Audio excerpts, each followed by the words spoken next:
Hello everyone. तो this is our second part of Baazigar series, जिसमें हमने चैप्टर स्टार्ट करा था new life processes. Life processes का सेकंड पार्ट है ये आज। तो फर्स्ट पार्ट में लाइफ प्रोसेस में हम क्या पढ़ चुके थे? फर्स्ट पार्ट में लाइफ प्रोसेस में हम न्यूट्रिशन के बारे में पढ़ चुके थे।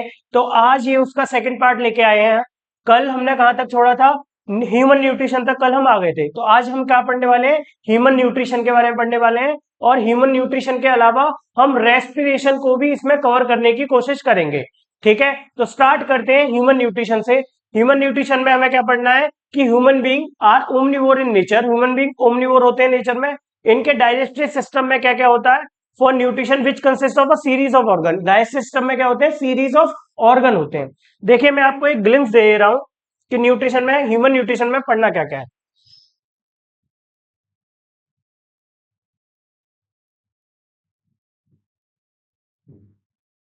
Human nutrition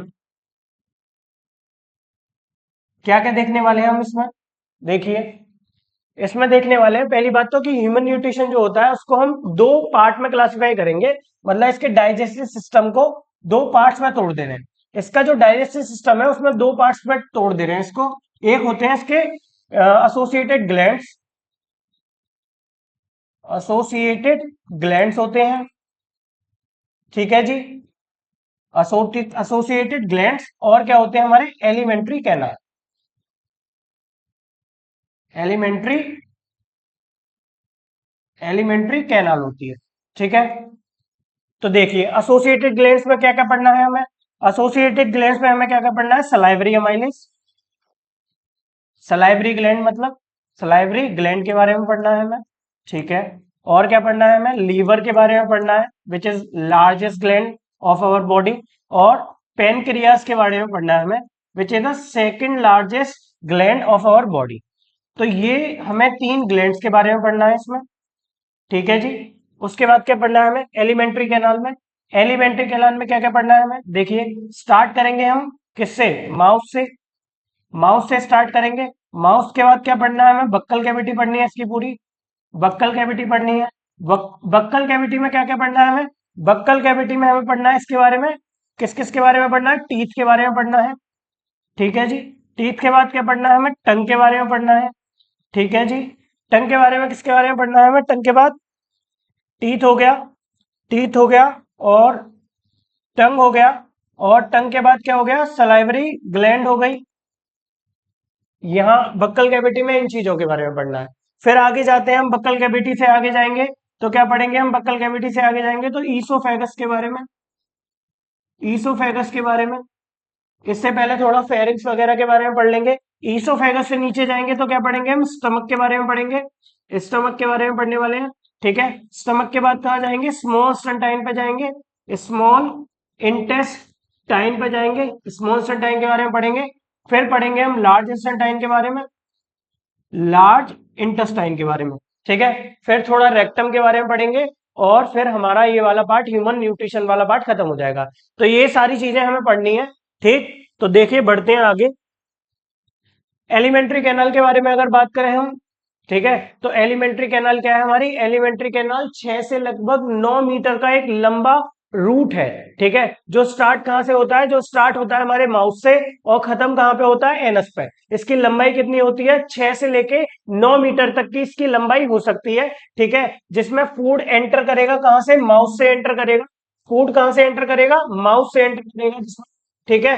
and passes through oesophagus से पास होगा, स्टमक से, स्मॉल स्टंटाइन से, लार्ज इंस्टेंटाइन से, और फिर एनस तक, ठीक है। The gland associated with human digestive system are, gland कौन कौन से एसोसिएटेड है? स्लाइवरी ग्लैंड, लिवर और pancreas. These are the three glands which is associated with our digestive system, ठीक है। बढ़ते हैं आगे, देखिए। और ये हमने डायग्राम कल डिस्कस कर लिया था, फिर दोबारा डिस्कस कर लेते हैं इसको। ये हमारा क्या है? माउथ वाला पार्ट है। माउथ वाले पार्ट के अंदर जाएंगे आप तो फिर क्या मिलेगी आपको? बक्कल कैविटी मिलेगी, ठीक है। फिर उसके बाद क्या मिल रहा है आपको? और ऊपर देखिए, ये नेजल चैम्बर भी यहाँ देखने को मिल रहा है, पैलेट देखने को यहाँ मिल रहा है। फिर ये वाला जो पाइप है, जहां पे कॉमन पासेज है, उसको क्या कहा था हमने? फेरिंग्स कहा था। यहां से ये पाइप जो है वो दो पार्ट्स में डिवाइड हो जाता है, ठीक है। एक लैरिंग्स बन जाता है इसका अलग, और ये वाला जो पार्ट है ये यहां से बन जाता है ट्रैकिया या फिर लैरिंग्स। और ये वाला जो पार्ट है इसको कह देते हैं हम ईसोफेगस।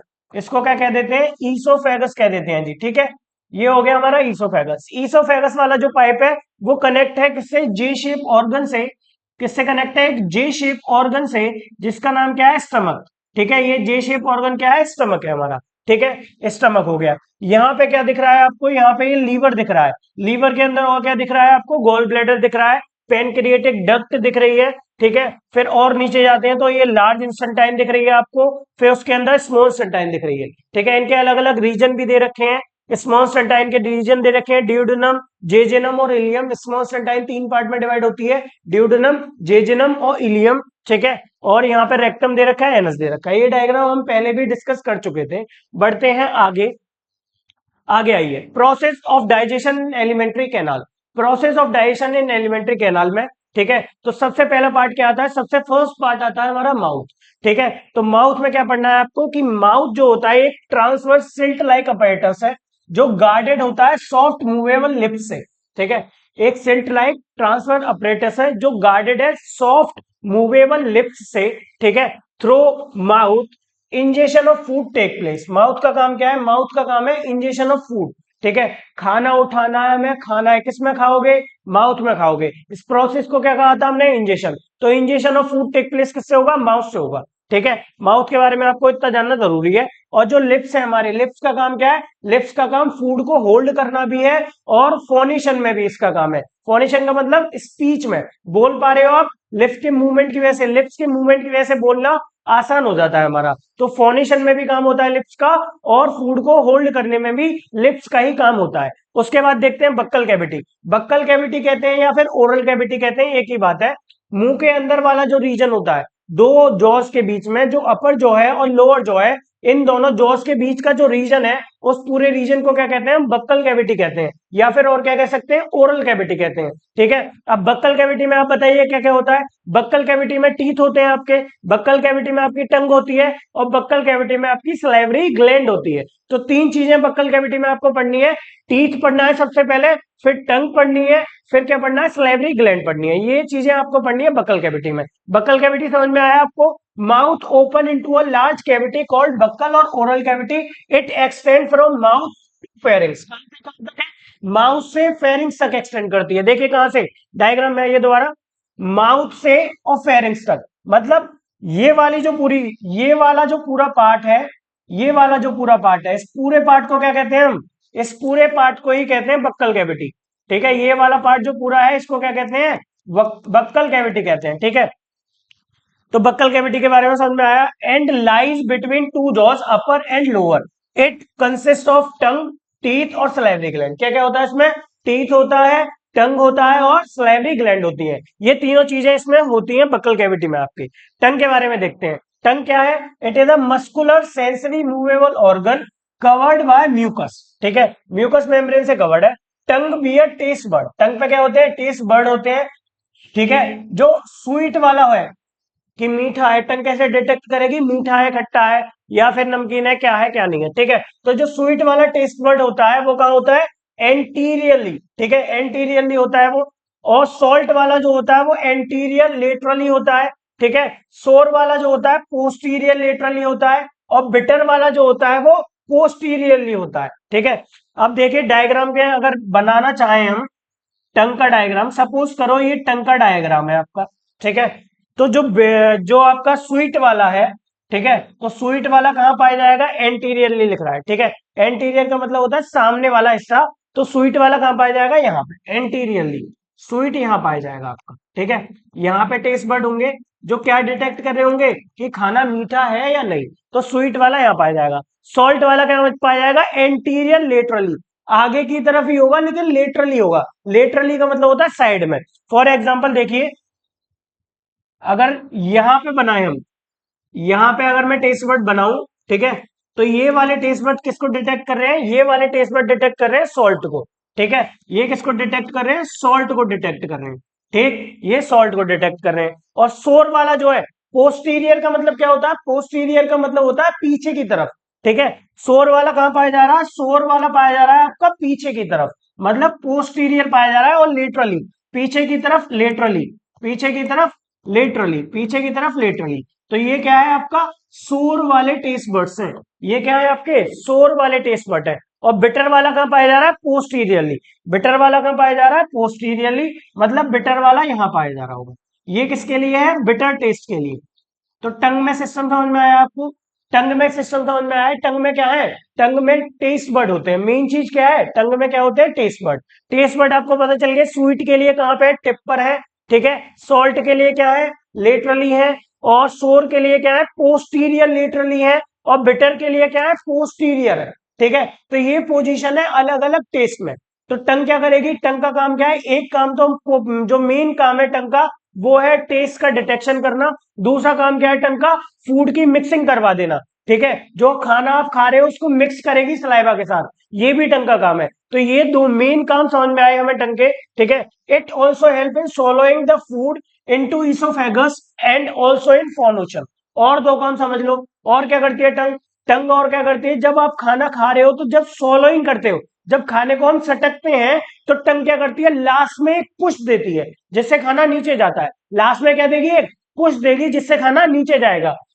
ठीक है तो ये भी एक टंग का रोल है। और टंग का रोल क्या होता है और टंग का रोल फोनेशन में भी होता है मतलब बोलने में भी। जब जीभ ऊपर नीचे होगी तभी जुबान कहते हैं ना जुबान बहुत तेज चलती है तो बोलने के लिए ही तो कहते हैं। तो जुबान ठीक है जुबान का और क्या काम होता है फोनेशन में भी काम होता है टंग का। फिर आते हैं टीथ पे देखिए। टीथ क्या है in human being there are two jaws. Human being में दो जॉस होते हैं एक अपर जॉ होता है एक लोअर जॉ होता है। ठीक है इस तरीके से मान लो ये अपर जॉ है और ये लोअर जॉ है। ठीक है इसको मैं यूपी यूजे अपर जॉ और इसको मैं डिनोट कर रहा हूं लोअर जॉ। ठीक है तो दो तरीके के जो है एक अपर जॉ है एक लोअर जॉ है। The teeth are of four different type. Heterodont dentition कहते हैं इसे। ठीक है अलग अलग टाइप के अगर टीथ हैं तो हेट्रोडेंटोन डेंटेशन कहते हैं इसे। ह्यूमन बीइंग में चार अलग अलग तरीके के टीथ होते हैं। पहले होते हैं इंसीजर्स दूसरे होते हैं कैनाइन फिर होते हैं प्रीमोलर। देखो इंसीजर कैनाइन प्रीमोलर और मोलर ये अलग अलग चार तरीके के हमारे अंदर क्या होते हैं टीथ होते हैं। तो ह्यूमन बीइंग की डेंटेशन कैसी है हेट्रोडोंट डेंटेशन होती है ह्यूमन बीइंग में। They are they are partially embedded in a socket of jaw bone thecodont कहते हैं इसे। ठीक है अगर किसी के जॉ बोन में सॉकेट में फंसे हुए हैं दांत तो उस डेंटेशन को क्या कहते हैं थीकोडोंट मतलब जॉ में फंसे हुए हैं दांत। तो ह्यूमन बीइंग के कैसे होते हैं जॉ में फंसे हुए दांत होते हैं इसीलिए थीकोडोंट भी कहते हैं। डायफाइडोंट ठीक है डायफाइडोंट कहते हैं हेट्रोडोंट कहते हैं और थीकोडोंट कहते हैं। डायफाइडोंट का मतलब क्या है अगर एक लाइफ साइकिल में दो सेट ऑफ टीथ आ रहे हैं। ह्यूमन बीइंग में कितने सेट ऑफ टीथ आते हैं दो सेट। एक कौन से मिल्क टीथ और एक कौन से परमानेंट टीथ। दो सेट ऑफ टीथ आते हैं तो इसीलिए इसको डायफाइडोंट भी कहते हैं। ठीक है तो तीन टर्म याद रख लो। एक हेट्रोडोंट कहते हैं मतलब अलग अलग टाइप के टीथ हैं। एक कहते हैं थीकोडोंट मतलब सॉकेट में अड़ा हुआ है दांत बिल्कुल। ठीक है और एक कहते हैं डायफाइडोंट। डायफाइडोंट का मतलब क्या है मतलब कि जो आपका टीथ है वो कैसे है दो सेट ऑफ टीथ आ रहे हैं एक लाइफ में तो उसको क्या कहते हैं डायफाइडोंट डेंटेशन। ठीक है और देखिए टीथ के बारे में और क्या है कि ईच जॉ है हर जॉ में कितने टीथ है 16 टीथ है। And an adult has 32 permanent teeth. एक अडल्ट के कितने दांत होते हैं 32। कहते हैं ना 32 ही निकाल दूंगा एक थप्पड़ में ये वही है। ठीक 32 टीथ होते हैं। And individual get two set of teeth इसीलिए उसको क्या कहते हैं डायफाइडोंट कहते हैं बता चुका हूं। In his life time milk teeth होते हैं या उनको डेसिडियस टीथ भी कहते हैं परमानेंट टीथ होते हैं। ठीक है तो जो मिल्क टीथ होते हैं वो कितने नंबर में होते हैं 20। ठीक है 20 नंबर मिल्क टीथ कितने होते हैं 20 number at the age of 16 to 12। ठीक है 6 से लेके 12 साल तक हम लोगों में क्या होते हैं मिल्क टीथ होते हैं। नंबर कितना होता है उनका 20 होता है। ठीक है the last molar of the permanent teeth are called wisdom teeth and they appear at the age of 18 to 25। ठीक है तो मिल्क टीथ होते हैं 20। मिल्क टीथ के बाद कौन से टीथ आते हैं परमानेंट टीथ फिर कितने हो जाते हैं हमारे 32। अब जो लास्ट में मोलर टीथ आता है उसको कहते हैं विजडम टीथ। ठीक है जिसको अकलदाड़ भी कहते हैं हिंदी में। कहते हैं उसके बाद अकल आती है बच्चे में। तो ये टीथ कब आता है विजडम टीथ। विजडम टीथ आता है 18 से लेके 25 की उम्र में। ठीक है विजडम टीथ कब आएगा 18 से लेके 25 की उम्र में। The dental formula of human being is represented as. Dental formula क्या होता है पहले डेंटल फॉर्मूला समझो। डेंटल डेंटल फॉर्मूला समझो। डेंटल फॉर्मूला क्या है अभी हमने पढ़ा कि ह्यूमन बीइंग में क्या है, दो जो है, एक जो ये रहा ऊपर वाला और एक जो मान लो ये रहा नीचे वाला। ठीक है, तो डेंटल फॉर्मूला क्या करता है कि डेंटल फॉर्मूला रिप्रेजेंट करता है आधे जॉ के नंबर ऑफ टीथ को। मतलब मैं अगर कहूं तो ये आधा जॉ हो गया। ठीक है, यहाँ पे दांत होंगे अलग अलग, यहाँ पे टीथ होंगे कुछ। ठीक है, और कुछ टीथ इस वाले पार्ट में होंगे। ठीक है, तो मैंने एक जॉ को डिवाइड कर दिया दो डिफरेंट डिफरेंट सेक्शन में। तो हाफ जॉ की जो रिप्रेजेंटेशन है वो डेंटल फॉर्मूले में होती है, पूरे जॉ की नहीं होती। कितने की होती है, हाफ जॉ की। ठीक है, तो डेंटल फॉर्मूला क्या है, it is a representation of half jaw of teeth. ठीक है, आधे जॉ की रिप्रेजेंटेशन है ये। ठीक, ऐसे ही नीचे वाले आधे जॉ की रिप्रेजेंटेशन होगी, ऐसे ही नीचे वाले आधे जॉ की रिप्रेजेंटेशन होगी। डेंटल फॉर्मूला होता क्या है, डेंटल फॉर्मूला होता है आपका, देखिए डेंटल फॉर्मूला क्या होता है आपका, incisor canine premolar molar upon incisor canine premolar molar. ठीक है, ये होता है आपका dental formula, journal dental formula है ये। ठीक है, क्या है ये, जर्नल डेंटल फॉर्मूला है आपका, बिल्कुल ठीक है, ये है जर्नल डेंटल फॉर्मूला। अब ह्यूमन बीइंग का फॉर्मूला बता रखा है आपको कि जो ह्यूमन बीइंग का डेंटल फॉर्मूला है वो क्या है, ह्यूमन बीइंग का डेंटल फॉर्मूला दे रखा है आपको 2123/2123। देख लो क्या दे रखा है, 2123 अपॉन 2123। ठीक है, ये क्या है, ह्यूमन बीइंग का डेंटल फॉर्मूला है जो अडल्ट ह्यूमन बीइंग है उनका। ठीक है, इसको मैं क्या बोलता हूं, इसको मैं बोलता हूं 2123/2123। ठीक है, मतलब अगर इंसीजर की बात करूं तो मैं आधे जो में इंसीजर कितने हैं, ऊपर वाले में दो। ठीक है, अगर पूरे जो के इंसीजर निकालने हैं मुझे ऊपर वाले जो के, मान लो ये अपर जो है, ये क्या है, अपर जो है, और ये क्या है, लोअर जो है। ठीक है, ये अलग अलग दोनों जो हो गए, एक अपर जो हो गया, एक लोअर जो हो गया। अब ये रिप्रेजेंटेशन मैंने बताई थी किसकी है, हाफ जो की है। अब मान लो मेरे को सवाल आ गया कि सर मेरे को क्या बता दो, मेरे को बता दो अपर जो में कितने नंबर ऑफ इंसीजर्स हैं। ठीक है, तो ये आधे की है, तो मैं इसको मल्टीप्लाई कर दूंगा 2 से, तो मतलब पूरे ऊपर वाले जो के नंबर आ गए। तो इंसीजर कितने आ गए, इंसीजर आ गए मेरे पास 4, 4 इंसीजर हो गए। कैनाइन कितने हो गए, 2 इंसीजर कैनाइन। और प्रीमोलर कितने हो गए, 4, प्रीमोलर कितने हो गए 4। ठीक है, और मोलर कितने हो गए 6। तो 4 2 4 6, ये नंबर हो गया किसका, पूरे वाले अपर जॉ का। ऐसे ही नंबर आ जाएगा नीचे। ठीक है, आई बात समझ में। 2 से मल्टीप्लाई क्यों करा, क्योंकि मेरे को ऊपर वाले पूरे जॉ के चाहिए दांत। ठीक है, ऊपर वाले इंसीजर में निकाल लिया मैंने 2 से मल्टीप्लाई करके कि अपर जॉ में इंसीजर कितने हैं, टोटल 4 है सर। ठीक है, कैनाइन कितने हैं अपर जॉ में, टोटल सर 2 है। और प्रीमोलर कितने हैं अपर जॉ में सर, टोटल 4 है। मोलर कितने हैं अपर जॉ में सर, टोटल 6 है। ठीक है, तो ये हो गया मेरा। अब देखो इसको भी यहां से मल्टीप्लाई करूंगा तब भी क्या आएगा मेरे पास, 4246। ठीक है, अब इन सबको ऐड करके देख लो, 32 टोटल टीथ आ जाएंगे। टोटल टीथ कितने आ जाएंगे, टोटल टीथ आ जाएंगे आपके पास, टोटल टीथ आ जाएंगे आपके पास 32। ठीक है, तो ये हो गया डेंटल फॉर्मूले के। ठीक है, डेंटल फॉर्मूला समझ में आ गया होगा आई होप। आगे बढ़ते हैं स्ट्रक्चर ऑफ टीथ पर। स्ट्रक्चर ऑफ टीथ में आपको क्या पढ़ना होता है, मेन चीज सबसे ज्यादा जो हमें पढ़नी होती है स्ट्रक्चर ऑफ टीथ में, वो इनेमल। इनेमल का क्वेश्चन आपके पेपर में आता रहता है कि इनेमल का काम क्या है, क्या होती है इनेमल। ठीक है, तो उसके बारे में थोड़ा आपको पढ़ना होता है। उसके बाद क्या पढ़ना होता है, थोड़ा क्राउन के बारे में पढ़ना होता है आपको। ठीक, तो वो चीजें हम देखने वाले हैं यहाँ पे स्ट्रक्चर ऑफ टीथ में। A tooth is made up of hard bone like material called dentine. Hard bone like material का है, डेंटाइन का बना हुआ। Inside the dentine is the pulp cavity. Dentine के अंदर क्या है, पल्प कैविटी है। डायग्राम भी दिखाऊंगा अभी इसका। पल्प कैविटी होती है, the pulp cavity contain blood and nerves, nerve vessel. Pulp cavity में क्या है, ब्लड वेसल और नर्व वेसल्स है। Dentine is covered by a hard shining material called enamel. The enamel is the hardest material in human body. ये वाला point आपको जरूर से याद रखना है। ठीक है, कि इनेमल क्या होती है, enamel is the hardest material of human body. Enamel क्या है, ह्यूमन बॉडी का हार्डेस्ट मटेरियल है। ठीक, ये आपको याद रखना है। आगे बढ़ते हैं, स्ट्रक्चर ऑफ टीथ देखिए। ये क्या है, ये दिख रही है आपको इनेमल। ठीक है, इनेमल के अंदर क्या दिख रहा है आपको, डेंटाइन वाला पार्ट। ये रेडिश वाला जो पार्ट है इसको कहते हैं पल्प कैविटी। ठीक है, ये जो दिख रहा है आपको गम, ये पिंक वाला पार्ट दिख रहा है आपको, पिंक वाला पार्ट क्या है, गम, इसी को मसूड़े भी कहते हैं। ठीक है, ये क्या दिख रही है आपको, बोन दिख रही है। ये वाला जो पार्ट है इसका, रूट का, इसको कह रहे हैं रूट कैनाल। रूट कैनाल में क्या क्या है, नर्व वेसल्स भी है और ब्लड वेसल्स भी है। रूट कैनाल में क्या क्या होती है, ब्लड वेसल और नर्व वेसल्स होती हैं। ठीक है, ये और ये वाला जो रीजन है इसको कह रहे हैं रूट वाला रीजन।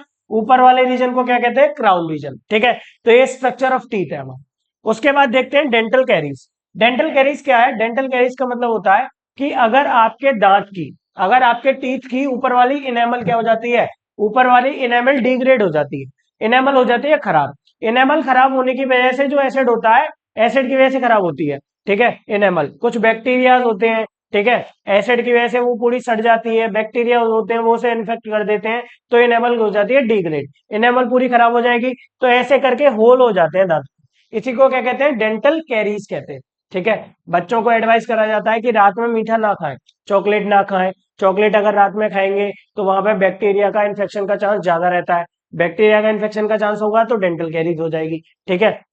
बढ़ते हैं आगे, आगे आइए देखिए। डेंटल कैरीज और tooth decay refers to a localized destruction of the enamel and dentine by acid tooth. Acid tooth decay begin when bacteria, कौन सा bacteria? Streptococcus mutant grow on the food particle, especially sugar, stickle and the teeth and produce acid. The bacterial colony grow in size and form a dental plague, ठीक है। Bacterial colony लग जाती है, bacterial colony size में बढ़ती रहती है और साइज में बढ़ने के बाद क्या बना लेती है? वो डेंटल प्लेग बना लेती है, ठीक है, जिसकी वजह से डेंटल कैरीज होती है बच्चों के दांतों में, ठीक। आगे आते हैं सलाइवरी ग्लैंड, बहुत है अभी। आगे आते हैं सलाइवरी ग्लैंड, ठीक है। तो सलाइवरी ग्लैंड में क्या पढ़ना है हमें? सलाइवरी ग्लैंड, ठीक है। सलाइवरी ग्लैंड में देखिए, सलाइवरी ग्लैंड क्या है? सॉरी, ये वाला पार्ट तो गलत टाइप हो गया है शायद, ठीक है। सलाइवरी ग्लैंड क्या है? Three pair of salivary gland, ठीक है। सलाइवरी ग्लैंड जो होती है हमारी तीन पेयर में होती है, ठीक है। एक पैरोटिड ग्लैंड होती है एक, ठीक है, और एक सब मैक्सिलरी होती है और एक सब लिंगुअल होती है, ठीक है। सलाइवरी ग्लैंड के कितने पेयर? तीन पेयर, एक पैरोटिड, एक सब लिंगुअल, एक सब मैक्सिलरी, ठीक है, तीन पेयर होते हैं। पैरोटिड जो होती है वो ब्लो ईयर होती है, ठीक है। सब मैक्सिलरी जो होती है angle of the lower jaw, ठीक है। और सब लिंगुअल जो होती है बिलो टंग होती है, ठीक है। मतलब सब लिंगुअल जो होगी वो वेस्टिब्यूल में होगी। वेस्टिब्यूल का मतलब क्या है? ये वाली जो स्किन है आपकी चीक वाली, इस स्किन और दांतों के बीच का जो गैप है उसको कहते हैं वेस्टिब्यूल, वहां पे। अच्छा, जो बिहार वाले और यूपी वाले बच्चे हैं वो ज्यादा अच्छे से समझ पाएंगे। गहनी होते हैं, गहनी जिसको खाते हैं लोग, उसको जहां दबा लेते हैं वो वेस्टिब्यूल होता है, तो वेस्टिब्यूल में पाई जाती है ये, ठीक है। और एक कहां पाई जाती है? ईयर के नीचे पाई जाती है। पैरोटिड कहां पाई जाएगी? बिलो द ईयर पाई जाएगी, ठीक है। तो दीज ग्लैंड सीक्रेट सलाइवा, ये क्या करती है? सलाइवा को सीक्रेट करती है। सलाइवा में होता क्या क्या है? म्यूकस होता है जी, वाटर होता है, लाइसोजाइम होती है और एंजाइम टाइलिन होती है। टाइलिन को और क्या कहते हैं हम? सलाइवरी अमाइलेज भी कहते हैं, ठीक है। क्या क्या होता है? म्यूकस होता है, वाटर होता है, लाइसोजाइम होती है और टाइलिन होती है सलाइवरी ग्लैंड्स में, यहां से निकलती है। About 1 to 1.5 litre of saliva secreted into our mouth every day, ठीक है। हमारे माउथ में लगभग 1 से लेकर 1.5 लीटर सलाइवा डेली निकलता है, ठीक। अब मान लो किसी बच्चे को कचौड़ी बहुत पसंद है खाना, ठीक, तो कचौड़ी के बारे में अगर वो सोचेगा भी ना, इवन सोचेगा, खाएगा नहीं, सिर्फ सोचेगा कि आज तो मेरे को कचौड़ी खानी है, सोचने पे ही मुंह में क्या हो जाएगी? वाटरिंग होने लग जाएगी। वही वाटरिंग क्या है? सलाइवा है, ठीक। और ये सलाइवा कितना निकलता है पर डे? 1 से लेकर 1.5 litre saliva per day human के माउथ में निकलता है, ठीक है। इतना सीक्रेट होता है पर डे। बढ़ते हैं आगे, आगे आते हैं म्यूकस। म्यूकस का काम देखिए, mucus and water make the food soft and slippery for easy crushing and formation of bolus. Formation of bolus, bolus का ध्यान रखना भाई थोड़ा, बाउल और काइम का ध्यान रखना है हमें, ठीक है। देखियो, म्यूकस का काम क्या है? म्यूकस और जो वाटर होते हैं वो अगर मैंने फूड खाया तो फूड खाने के लिए फूड को मेरे को स्लिपरी बनाना है और थोड़ा सॉफ्ट बनाना है, ठीक है। तो मैं क्या करता हूँ, जो मेरी सलाइवरी ग्लैंड है वो क्या करती है? म्यूकस रिलीज करती है। म्यूकस क्या करता है? उसको सॉफ्ट बनाता है खाने को और स्लिपरी बनाता है, ठीक है। तो म्यूकस का काम क्या है? खाने को सॉफ्ट बनाना और स्लिपरी बनाना, ठीक है। और म्यूकस क्या करता है? बोलस बनाता है खाने को। अब जो खाने का पार्ट है जो मैंने खाया है उसको क्या कहूंगा मैं? अब बोलस कहूंगा, उसको खाना नहीं कहूंगा, क्या कहूंगा? बोलस कहूंगा, ठीक है। वो कन्वर्ट हो जाता है बोलस में। लाइसोजाइम का काम देखो, लाइसोजाइम क्या करती है? किल करती है बैक्टीरिया को जो खाने में प्रेजेंट है। सारे बैक्टीरिया, अगर मैंने कोई खाना खाया उसमें कोई बैक्टीरिया है उनको किल करना है, कौन करेगा? लाइसोजाइम। लाइसोजाइम कौन करेगा? लाइसोजाइम। आगे देखो, टाइलिन या सलाइवरी अमाइलेज। टाइलिन या सलाइवरी अमाइलेज का काम क्या है? स्टार्च को कन्वर्ट करती है माल्टोस में, ठीक है। क्या करती है? Convert starch to maltose, maltose में कन्वर्ट करती है। Due to this conversation if bread is chew for a longer time it taste sweeter. ठीक है, स्टार्च को कन्वर्ट करेगी माल्टोज में, कौन करेगी स्टार्च को कन्वर्ट माल्टोज में? टाइलिन या फिर सलाइवरी अमाइलेज। ठीक है, जब स्टार्च माल्टोज में कन्वर्ट हो जाता है तो माल्टोज का नेचर कैसा होता है? माल्टोज होता है स्वीट। ठीक है, मतलब मीठा मीठा लगेगा। फॉर एग्जाम्पल, अगर आप क्या करो, ब्रेड को खाते हो, ठीक है, ब्रिटानिया का ब्रेड ले आना, ब्रेड को खाना, ब्रेड को चबाना थोड़ी देर, ठीक है, थोड़ी देर चबाने के बाद ब्रेड आपको मीठा लगने लगेगा। मतलब क्या है कि आपका जो सलाइवा मुंह में रिलीज हुआ था, ठीक है, सलाइवरी अमाइलेज जो मुंह में आई थी, रिलीज हुई थी, उस सलाइवरी अमाइलेज ने ब्रेड के स्टार्च को कन्वर्ट कर दिया माल्टोज में। अब माल्टोज हमें क्या लग रहा है? स्वीट इन टेस्ट लग रहा है। ठीक है, तो सलाइवरी अमाइलेज का काम ये है।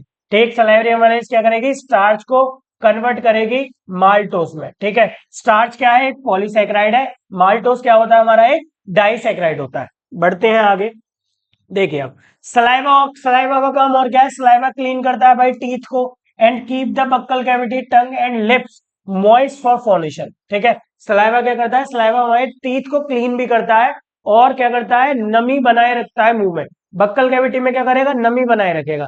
नमी बनाए रखेगा तो बोलने में आसानी होगी। ठीक है, कभी कभी होता है ना कि बोलते बोलते मुंह सूख जाता है, फिर पानी पीना पड़ता है, तो मुंह सब बोलते बोलते क्यों सूख जाता है? क्योंकि बोलने के लिए हमें थोड़ा मॉइस्ट चाहिए। एनवायरमेंट मुंह का कैसा होना चाहिए? बकल कैविटी का थोड़ा मॉइस्चर होना चाहिए, थोड़ा मॉइस्ट होना चाहिए। वो कौन प्रोवाइड कराता है? सलाइवा ही प्रोवाइड कराता है। It provide medium for dissolving food particles that help to known the taste of the food. ठीक है, ये काम भी सलाइवा का। बढ़ते हैं आगे, एक्टिविटी देख लो, एक सलाइवा के ऊपर ही एक्टिविटी है। देखिए एक्टिविटी में है क्या? एक्टिविटी में ये है आपका कि सपोज करो दो टेस्ट ट्यूब है हमारे पास, एक टेस्ट ट्यूब ये है, ठीक है, ये क्या है आपका? ठीक है, आपको क्या करना है? दो टेस्ट ट्यूब लेने हैं, टेस्ट ट्यूब लेने हैं आपको दो। हम्म, दो लेने हैं आपको टेस्ट ट्यूब। कलर ये वाला ले लेते हैं, चलो। टेस्ट ट्यूब, ये विजिबल होना चाहिए। विजिबल है ना आपको? नहीं है, विजिबल नहीं है भाई, हटाओ उसे, रेडी लेना पड़ेगा। चलिए कोई बात नहीं, रेडी ले लेते हैं। देखिए भाई, ये टेस्ट ट्यूब है आपका, टेस्ट ट्यूब ए। ठीक है, ये मान लो मैंने एक और टेस्ट ट्यूब ले लिया। ठीक, ये है मेरा टेस्ट ट्यूब बी। ये दो टेस्ट ट्यूब ले लिए मैंने। करना क्या है मैं इसमें एक्टिविटी में, कि मेरे को ये बताना है कि हाँ सच में स्टार्च क्या होता है? डाइजेस्ट हो जाता है सलाइवरी अमाइलेज से। ठीक है, अगर मैं स्टार्च में सलाइवा डाल दूंगा तो वो डाइजेस्ट हो जाएगा, ये मेरे को दिखाना। ठीक है, अच्छा, दो टेस्ट ट्यूब ले लिए मैंने। अब दोनों टेस्ट ट्यूब में मेरे को क्या करना है? मेरे को दोनों टेस्ट ट्यूब में क्या करना है?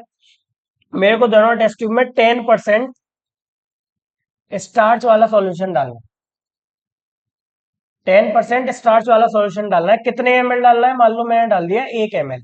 ठीक है, इसमें भी डाल दिया, दोनों में डाल दिया मैंने 1 ml 10% स्टार्च वाला सॉल्यूशन, दोनों में डाल दिया। ठीक है, टेस्ट ट्यूब ए में भी डाल दिया, बी में भी डाल दिया। ठीक है, अब मैं क्या कर रहा हूँ? टेस्ट ट्यूब ए में और क्या ऐड कर रहा हूँ? टेस्ट ट्यूब ए में आयोडीन ऐड कर रहा हूँ। ठीक है, डाइल्यूटेड डाइल्यूटेड आयोडीन ऐड कर रहा हूँ। ठीक है, टेस्ट ट्यूब ए में, इसमें नहीं कर रहा हूं मैं आयोडीन, इसमें ऐड नहीं कर रहा हूं मैं। ठीक है, अब मेरे को क्या करना है? मेरे को इसको रख देना है अभी आयोडीन ऐड करने से पहले। मान लो अभी मैंने आयोडीन ऐड नहीं करी है, ठीक है, और आयोडीन ऐड करने से पहले मैं इसको क्या कर रहा हूँ? 20 से लेके 30 मिनट तक, 20 से लेके 30 मिनट तक मैं इसको रख दे रहा हूँ। ठीक है, बिना डिस्टर्ब करे मैं इसको 20 से लेके 30 मिनट तक रख दूंगा। ठीक है, अब यहाँ पे जितना भी सॉल्यूशन में स्टार्च था, जितना भी सॉल्यूशन में स्टार्च था, मैंने इसमें वो सलाइवा भी ऐड कर दिया, सलाइवा भी ऐड कर दिया मैंने। तो जितना स्टार्च इसमें था सॉल्यूशन में, वो सलाइवा की वजह से सारा हो जाएगा डाइजेस्ट। मतलब इसमें जो स्टार्च था, स्टार्च किस में कन्वर्ट हो जाएगा? स्टार्च जो इसमें था वो कन्वर्ट हो जाएगा माल्टोस में। ठीक है, माल्टोस में कन्वर्ट हो जाएगा। क्यों? क्योंकि मैंने यहाँ पे सलाइवा ऐड करा है। ठीक है, इसका जो स्टार्च है, इसके अंदर जो स्टार्च है, वो स्टार्च कन्वर्ट नहीं होगा क्योंकि यहाँ कोई सलाइवा नहीं है। ठीक है, अब मेरे को यहाँ पे आयोडीन डालनी है, आयोडीन डालनी है, इसमें भी आयोडीन डालूंगा, 20 मिनट बाद, 30 मिनट बाद इसमें भी आयोडीन डालूंगा। ठीक है, तो टेस्ट ट्यूब ए में क्या होगा? टेस्ट ट्यूब ए में आयोडीन का कोई कलर नहीं आएगा, जबकि टेस्ट ट्यूब बी में कलर चेंज हो जाएगा, यहाँ पे ब्लू ब्लैक कलर हो जाएगा। ब्लू ब्लैक कलर हो जाएगा, ठीक है, ब्लू ब्लैक कलर हो जाएगा टेस्ट ट्यूब बी में। इसका मतलब क्या है कि टेस्ट ट्यूब बी में क्या हो गया, टेस्ट ट्यूब बी में कन्वर्जेशन हो गई। किसकी कन्वर्जेशन होगी, वो सॉरी ए में कन्वर्जेशन होगी, ए में स्टार्च कन्वर्ट हो गया माल्टोस में, और टेस्ट ट्यूब बी में कोई कन्वर्जेशन नहीं हुई, स्टार्च स्टार्च ही रहा। तो इसका मतलब क्या है कि अगर मैंने ए में सलाइवा ऐड करा है तो स्टार्च कन्वर्ट होगा, ठीक है। तो ये एक्टिविटी है, यहां से आप इसको रीड भी कर सकते हो, ठीक है। Take 1 ml of 10% starch solution in two test tube A और B, add 1 ml of saliva to test tube A, shake well and leave both the test tube, लगभग 20 से लेकर 30 मिनट। फ्यू ड्रॉप ऐड करनी है iodine solution की इसमें, ठीक है। और फिर आपको क्या देखने को मिलेगा, ऑब्जर्वेशन क्या देखोगे आप कि ब्लू ब्लैक कलर का अपीयरेंस हो जाएगा टेस्ट ट्यूब बी में, ठीक है, showing the presence of starch. ये क्या दिखा रहा है कि टेस्ट ट्यूब बी में स्टार्च अभी भी है, कोई डाइजेशन स्टार्च का नहीं हुआ है, ठीक है। और टेस्ट ट्यूब ए में ऐसा नहीं होगा। बढ़ते हैं आगे, बक्कल कैविटी के बारे में चल लेते हैं अभी हम। तो बक्कल कैविटी क्या है, बक्कल कैविटी ओपन होती है कहां पे, फेरिंग्स में, ठीक है। फेरिंग्स क्या है, एक फनल शेप कैनाल है, वेयर डाइजेस्टिव ट्रैक और रेस्पिरेटरी ट्रैक मीट, ठीक है। मतलब डाइजेस्टिव ट्रैक और रेस्पिरेटरी ट्रैक के लिए कॉमन पासेज है क्या, pharynx. Pharynx is the common passage for digestive और रेस्पिरेटरी ट्रैक, ठीक है। The food The food channel continue as esophagus. The air channel continue as larynx or voice box and trachea, windpipe. It is a muscular tube-like structure of about 25 centimeter. It extends from pharynx to the stomach. The esophagus has no digestive gland. ये वाला part आपको भैया बिल्कुल याद रखना है, इस पे सवाल आते रहते हैं, ठीक है। इस पे सवाल क्या रहते हैं, आते रहते हैं, ठीक। क्या करना है हमें, देखिए कि फेरिंग जो हमारा ये बक्कल कैविटी वाला पार्ट है, बक्कल कैविटी वाला का पार्ट फेरिंग्स में खुलता है। फेरिंग्स में फेरिंग्स से दो पार्ट डिवाइड हो जाते हैं। फेरिंग्स से मान लो ये फेरिंग्स है, ठीक है, ये जो फेरिंग्स वाला पार्ट है ये दो पार्ट में डिवाइड हो जाएगा, एक पाइप इधर, ठीक है, एक पाइप आगे और एक पाइप पीछे, ठीक है। एक पाइप को कह देते हैं हम ईसोफेगस, वो कन्वर्ट हो जाता है फूड पाइप में, उसको ईसोफेगस कहेंगे। एक पाइप आगे जो है वो विंड पाइप में कन्वर्ट हो जाता है, उसे क्या कहते हैं हम, फिर ट्रैकिया कहते हैं मान लो, ठीक है। तो ये दो पाइप में कन्वर्ट हो गया। अब जो ईसोफेगस है वो 25 सेंटीमीटर लंबा है। ईसोफेगस कितना है, 25 सेंटीमीटर लॉन्ग ट्यूब है। ईसोफेगस में कोई भी किसी भी तरीके का डाइजेशन नहीं होता है, ठीक है। There is no digestion in oesophagus. इस पे सवाल आता रहता है कि क्या ईसोफेगस में कोई डाइजेशन होता है, तो बच्चों ईसोफेगस में कोई भी डाइजेशन नहीं होता है, याद रखना है आपको। बढ़ते हैं आगे, is not concerned with the digestion of the food. It exhibits peristalsis movement. It exhibits peristalsis movement, that is a wave-like contraction and expansion movement of a muscle of esophagus ball. देखिए diagram में भी दिखाते हैं, ये क्या हो रहा है कि यहाँ पे कॉन्ट्रेक्शन हो रहा है, ठीक है, ऊपर का। अब ये देखिए, सपोज करिए कि ये एक पाइप है, ठीक है। इस पाइप में मान लो ये वाला क्या है, आपका फूड मटेरियल है। ये वाला फूड मटेरियल ऊपर से पाइप क्या होता रहता है, ये बंद होता रहता है, ठीक है। अगर ऊपर से कोई पाइप बंद हो रहा है तो ये नीचे की तरफ इस पे क्या लगाएगा, प्रेशर लगाएगा, ठीक है। तो ये फूड पार्टिकल नीचे आ जाएगा, नीचे से ये ओपन रहेगा, ऊपर से क्लोज होता रहेगा, नीचे से ओपन, ऊपर से क्लोज। इसी ओपन क्लोज वाले मूवमेंट को क्या कहते हैं, कॉन्ट्रेक्शन और रिलैक्सेशन कहते हैं, ठीक है। और इसी मूवमेंट को क्या कहते हैं हम, फिर पेरिस्टाल्सिस। तो पेरिस्टाल्सिस क्या है, peristalsis the process of contraction और रिलैक्सेशन ऑफ किसकी मसल, ईसोफेगस मसल, ठीक है। ईसोफेगस की जो वॉल है उसमें जो कॉन्ट्रेक्शन और रिलैक्सेशन हो रहा है उसी को क्या कहते हैं हम, पेरिस्टाल्सिस मूवमेंट कहते हैं, ठीक है। इसी मूवमेंट की वजह से फूड कहां से आता है, ईसोफेगस में से स्टमक में पहुंचता है। इस मूवमेंट को क्या कहते हैं, पेरिस्टाल्सिस मूवमेंट, ठीक है। अब ये आपका स्टमक, अब कहां पहुंच गए हम, स्टमक में पहुंच जाते हैं, ठीक है जी। स्टमक में देखिए, it is a muscular bag J shape structure present in the upper left side of the abdominal cavity below the diaphragm. The stomach can expand significantly to store all the food from a meal. It has 3 region, ठीक है। कौन कौन से reason है, cardiac, fundic और पाइलोरिस। कौन कौन से रीजन होते हैं स्टमक के, कार्डिक, फंडिक और पाइलोरिस, ये 3 रीजन होते हैं। The inner lining of the stomach bear gastric gland. Inner lining में क्या होती है, गैस्ट्रिक ग्लैंड होती है, that secrete gastric juices in stomach. The bolus, bolus, ठीक है, bolus get converted into a creamy fluid called chyme. Chyme में convert हो जाता है, ठीक है। Gastric juices contain HCl, mucus, enzyme, pepsin और रेनिन, ठीक है। देखिए अब मैं बता दे रहा हूं, यहां से इसोफेगस आया था सपोज करें, ठीक है, और यहां से एक जे शेप का ऑर्गन बनता है, ठीक है। ये जो जे शेप का ऑर्गन है इसका नाम है तुम्हारा स्टमक। ठीक है, इस स्टमक के तीन रीजन होते हैं, कौन कौन से? पहला रीजन ये है, ये वाला मान लो, ये वाला फर्स्ट रीजन होता है इसका, इसको क्या कहते हैं हम? कार्डिक कहते हैं। क्या है ये? कार्डिक। ये वाला दूसरा रीजन है, ये वाला इसका दूसरा रीजन है। ठीक है, ये वाला, जिसको क्या कहते हैं हम? फंडस। ये दूसरा रीजन है, इसका नाम है फंडस। ये वाला तीसरा रीजन है, इसका नाम है पाइलोरस। ये पाइलोरस है आपका। ठीक है, अब ये कह रहा है कि कार्डिक जो स्टमक होता है उसमें क्या होती है? वॉल होती है। तो ये स्टमक की वॉल है, जिनको हम गैस्ट्रिक वॉल कहते हैं। ठीक है, ये पूरे स्टमक पे होते हैं गैस्ट्रिक वॉल। ठीक, ये हो गई आपकी गैस्ट्रिक वॉल। अब इन गैस्ट्रिक वॉल्स में क्या होती है? गैस्ट्रिक ग्लैंड भी होती है। क्या होती है इन्हीं में? गैस्ट्रिक ग्लैंड होती है। ठीक है, अब ये जो गैस्ट्रिक ग्लैंड है क्या रिलीज करती है? Gastric juice. क्या रिलीज करती है? गैस्ट्रिक जूस रिलीज करती है। ठीक है, अब ये जो गैस्ट्रिक जूस है, ये जो गैस्ट्रिक जूस है, गैस्ट्रिक जूस, ये गैस्ट्रिक जूस में क्या क्या होता है? गैस्ट्रिक जूस में होता है आपका HCl, हाइड्रोक्लोरिक एसिड। ठीक है, म्यूकस, म्यूकस होता है, HCl होता है, म्यूकस होता है, रेनिन होती है, रेनिन होती है, और पेप्सिनोजेन होती है। ये चार चीजें होती हैं गैस्ट्रिक ग्लैंड से गैस्ट्रिक जूस में। ठीक है, क्या क्या होता है गैस्ट्रिक जूस में? HCl होता है, म्यूकस होता है, रेनिन होती है, और पेप्सिनोजेन होती है। तो ये चार चीजें ये रिलीज करेगा यहां से। ठीक है, स्टमक। ठीक है जी, HCl का काम देखते हैं। HCl soften the food and make it acidic. 1 to 2, ठीक है, 1 to 2 पीएच कितना कर देगा? 1 to 2 for proper functioning of enzyme pepsin. It also stop the activity of ptyalin and kill the micro organism so as disinfect the food. HCl convert inactive pepsinogen to pepsin. Pepsinogen convert कर देगा किसमें? रेनिप्रोलिक pepsin में। HCl का काम क्या है? देखिए, HCl का पहला काम होता है HCl का कि फूड के साथ जितने भी माइक्रो ऑर्गेनिज्म आ गए उनको किल करना। ये फर्स्ट काम हो गया HCl का। दूसरा, कि जो पेप्सिन एंजाइम है हमारी, वो क्या होती है? पेप्सिनोजन होती है। पेप्सिनोजन एक इनएक्टिव एंजाइम है। वो एक्टिव कब होगी? वो एक्टिव तब होगी जब उसे एसिडिक मीडियम मिलेगा। एसिडिक मीडियम कौन प्रोवाइड करेगा? HCl। कितना एसिडिक पीएच होगा? 1 to 2 पीएच होगा। ठीक है, समझ रहे हो कितना एसिडिक हो गया? इतना ज्यादा एसिडिक हो गया कि अगर हाथ पे डाल दिया इतना पीएच का एसिड, पूरा हाथ गायब है, हड्डी दिखेगी बस। इतना एसिडिक हो गया। ठीक है, तो पीएच कौन प्रोवाइड करेगा? एसिडिक मीडियम कौन प्रोवाइड करेगा? HCl प्रोवाइड करेगा। ठीक है, तो HCl के काम समझ में आए, माइक्रो ऑर्गेनिज्म को किल करेगा, एसिडिक मीडियम प्रोवाइड करेगा, और किसको एक्टिव करेगा? पेप्सिनोजन को एक्टिव करेगा, कन्वर्ट करेगा पेप्सिनोजन को किसमें? पेप्सिन में। ये काम हो गया आपके HCl की।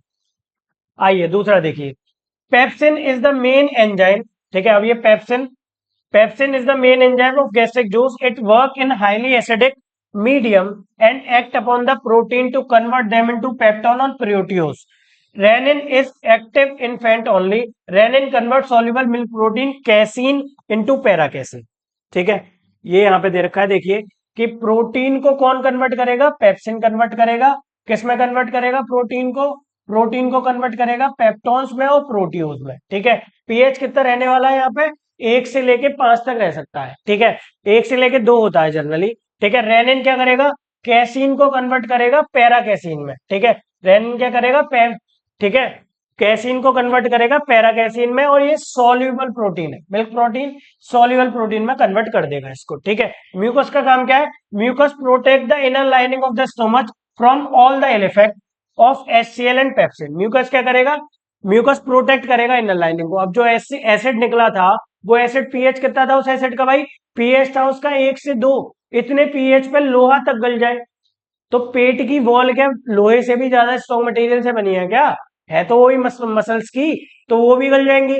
उनको गलने से रोकने के लिए क्या निकलता है? म्यूकस निकलता है। म्यूकस क्या करता है? पेट की वॉल्स को, जो स्टमक की वॉल्स होती है गैस्ट्रिक वॉल, उनको प्रिवेंट करता है एसिड से, म्यूकस। ठीक है, अगर म्यूकस प्रॉपर अमाउंट में नहीं निकल रहा है तो एक बीमारी हो जाती है, उसको क्या कहते हैं? Peptic ulcer.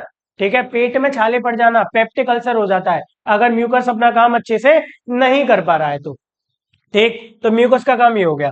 Some soluble component of the food like glucose, drug, alcohol ठीक है। Some minerals are absorb in the stomach, ठीक। कुछ जो कंपोनेंट है फूड के हमारे, जैसे ग्लूकोज हो गया, ठीक है, ड्रग हो गया, एल्कोहल हो गया। अच्छा, ग्लूकोज की ग्लूकोन डी आपने सुनी होगी। ग्लूकोन डी डॉक्टर चलाते हैं या फिर ग्लूकोज चढ़ाते हैं डॉक्टर, जब कोई पेशेंट एडमिट होता है, उसे एनर्जी की रिक्वायरमेंट होती है, तो क्या चढ़ाया जाता है? ग्लूकोज चढ़ाया जाता है। या ग्लूकोन डी पिलाई जाती है गर्मी में एनर्जी की रिक्वायरमेंट के लिए। ग्लूकोज क्या होता है? डायरेक्टली पेट से ही एब्जॉर्ब हो जाता है। बाकी चीजें कहाँ से एब्जॉर्ब होंगी? स्मॉल इंटेस्टाइन, लार्ज इंटेस्टाइन, ठीक है। लेकिन ग्लूकोज कहाँ हो रहा है? पेट में ही एब्जॉर्ब हो जा रहा है, ठीक है। ड्रग्स, जितने भी ड्रग्स लेते हैं वो सब पेट में ही क्या हो जाते हैं? एब्जॉर्ब हो जाते हैं। एल्कोहल भी पेट में ही एब्जॉर्ब हो जाती है, ठीक है। तो और कुछ मिनरल्स भी पेट में एब्जॉर्ब हो जाते हैं। तो ये चाहिए चीजें पेट में ही क्या हो जाती है? एब्जॉर्ब हो जाती हैं। It is the longest part of the alimentary canal. Longest part ये स्मॉल इंटेस्टाइन के बारे में है, स्मॉल इंटेस्टाइन है, ठीक है। स्मॉल इंटेस्टाइन क्या है? लॉन्गेस्ट पार्ट है एलिमेंट्री कैनाल का in human being. It is about 6 metre in length and 2.5 to 3.5 centimetre in diameter. It is longer in the herbivore and comparative shorter in the carnivore.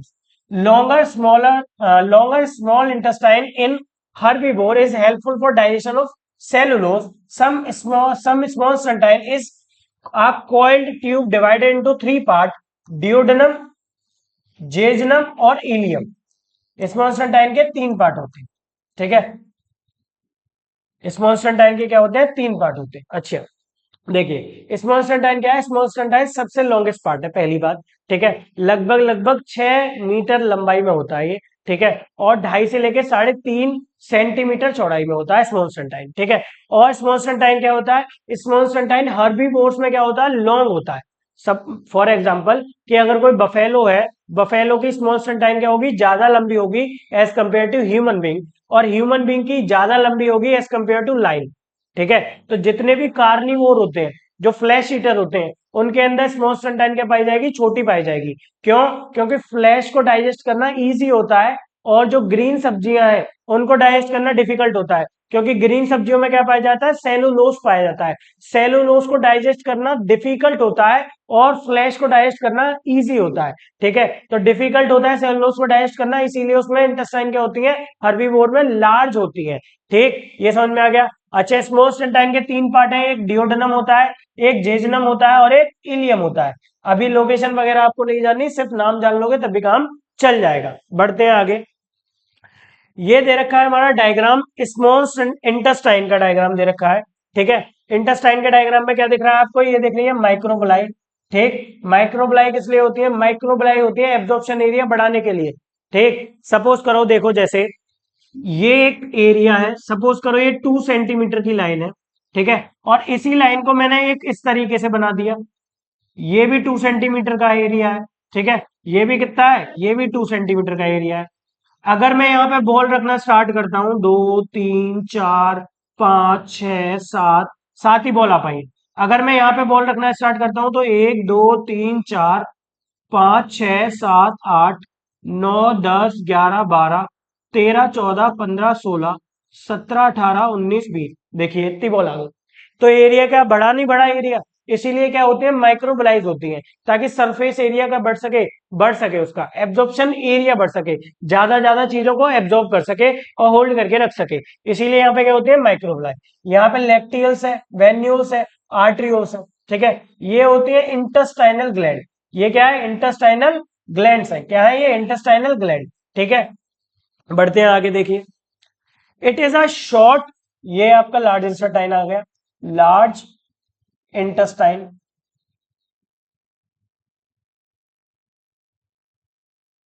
ये देखिए it is a short wide tube of about 1.5 to 1.8 metre length and 4 to 6 centimetre in diameter. This part of alimentary canal is concerned with the absorption of water and salt from the residue passed on by the small intestine. It is specialized to absorb water and dissolve salt from the undigested material and convert it into semi-solid material. It has 3 parts: caecum, colon और rectum, ठीक है। Large इंस्टेंटाइन जो होता है वो आपका, ठीक है, वाइड होता है, शॉर्ट होता है, ठीक, 1.5 to 1.8 मीटर इन लेंथ और 4 से 6 सेंटीमीटर इन डायमीटर होता है, ठीक है, स्मॉल लार्ज इंस्टेंटाइन। लार्ज इंस्टेंटाइन का मेन फंक्शन क्या होता है कि लार्ज इंस्टेंटाइन एब्जॉर्ब करती है वाटर को, रीएब्जॉर्ब करती है वाटर को। ठीक है, जो फूड आपका अनडाइजेस्टेड है वो जाएगा लार्ज इंस्टेंटाइन में। ठीक, अब वो फूड क्या है, अभी वो लिक्विड फॉर्म में है। ठीक है, जो अनडाइजेस्टेड है वो लिक्विड फॉर्म में है। अब उस लिक्विड फॉर्म के फूड में से पानी को खींच लेगी लार्ज इंस्टेंटाइन और उसको कन्वर्ट कर देगी सेमी सॉलिड फीकल मैटर में। ठीक है, फिर जब आप एक्सक्रीट करोगे तो सेमी सॉलिड फीकल मेटल को पास ऑन करोगे, उसको एक्सक्रीट करोगे। तो लार्ज इंस्टेंटाइन का मेन काम क्या होता है, reabsorption of water from undigested food, ये इसका मेन काम होता है। बढ़ते हैं आगे, ये देखिए फ्लो चार्ट दे रखा है आपको यहाँ पे। ठीक है, जो अभी हम पढ़ चुके हैं, ये फूड है आपका। ठीक है, फूड है, फूड जाएगा ओरल कैविटी में, ओरल कैविटी से कहाँ जाएगा, ये इसोफेगस में जाएगा, फिर स्टमक में जाएगा, स्टमक के बाद स्मॉल इंटेस्टाइन में जाएगा, लार्ज इंटेस्टाइन में जाएगा। ठीक है, फूड अगर ओरल कैविटी में जाएगा, टीथ क्या करेंगे, उसे ब्रेक करेंगे, सलाइवा क्या करेगी, स्टार्च को कन्वर्ट करेगी माल्टोस में। ईसोफेगस में जाएगा फूड, इसमें सिर्फ पास होगा, इसमें कोई भी डाइजेशन नहीं होगा। स्टमक में जाएगा, स्टमक में क्या निकलेंगे, गैस्ट्रिक जूसेस निकलेंगे। कौन कौन निकलेगा, एचसीएल निकलेगा। एचसीएल का काम क्या है, एसिडिक मीडियम बनाना पेट में। पीएच कितना रखेगा, 1 से लेके 2।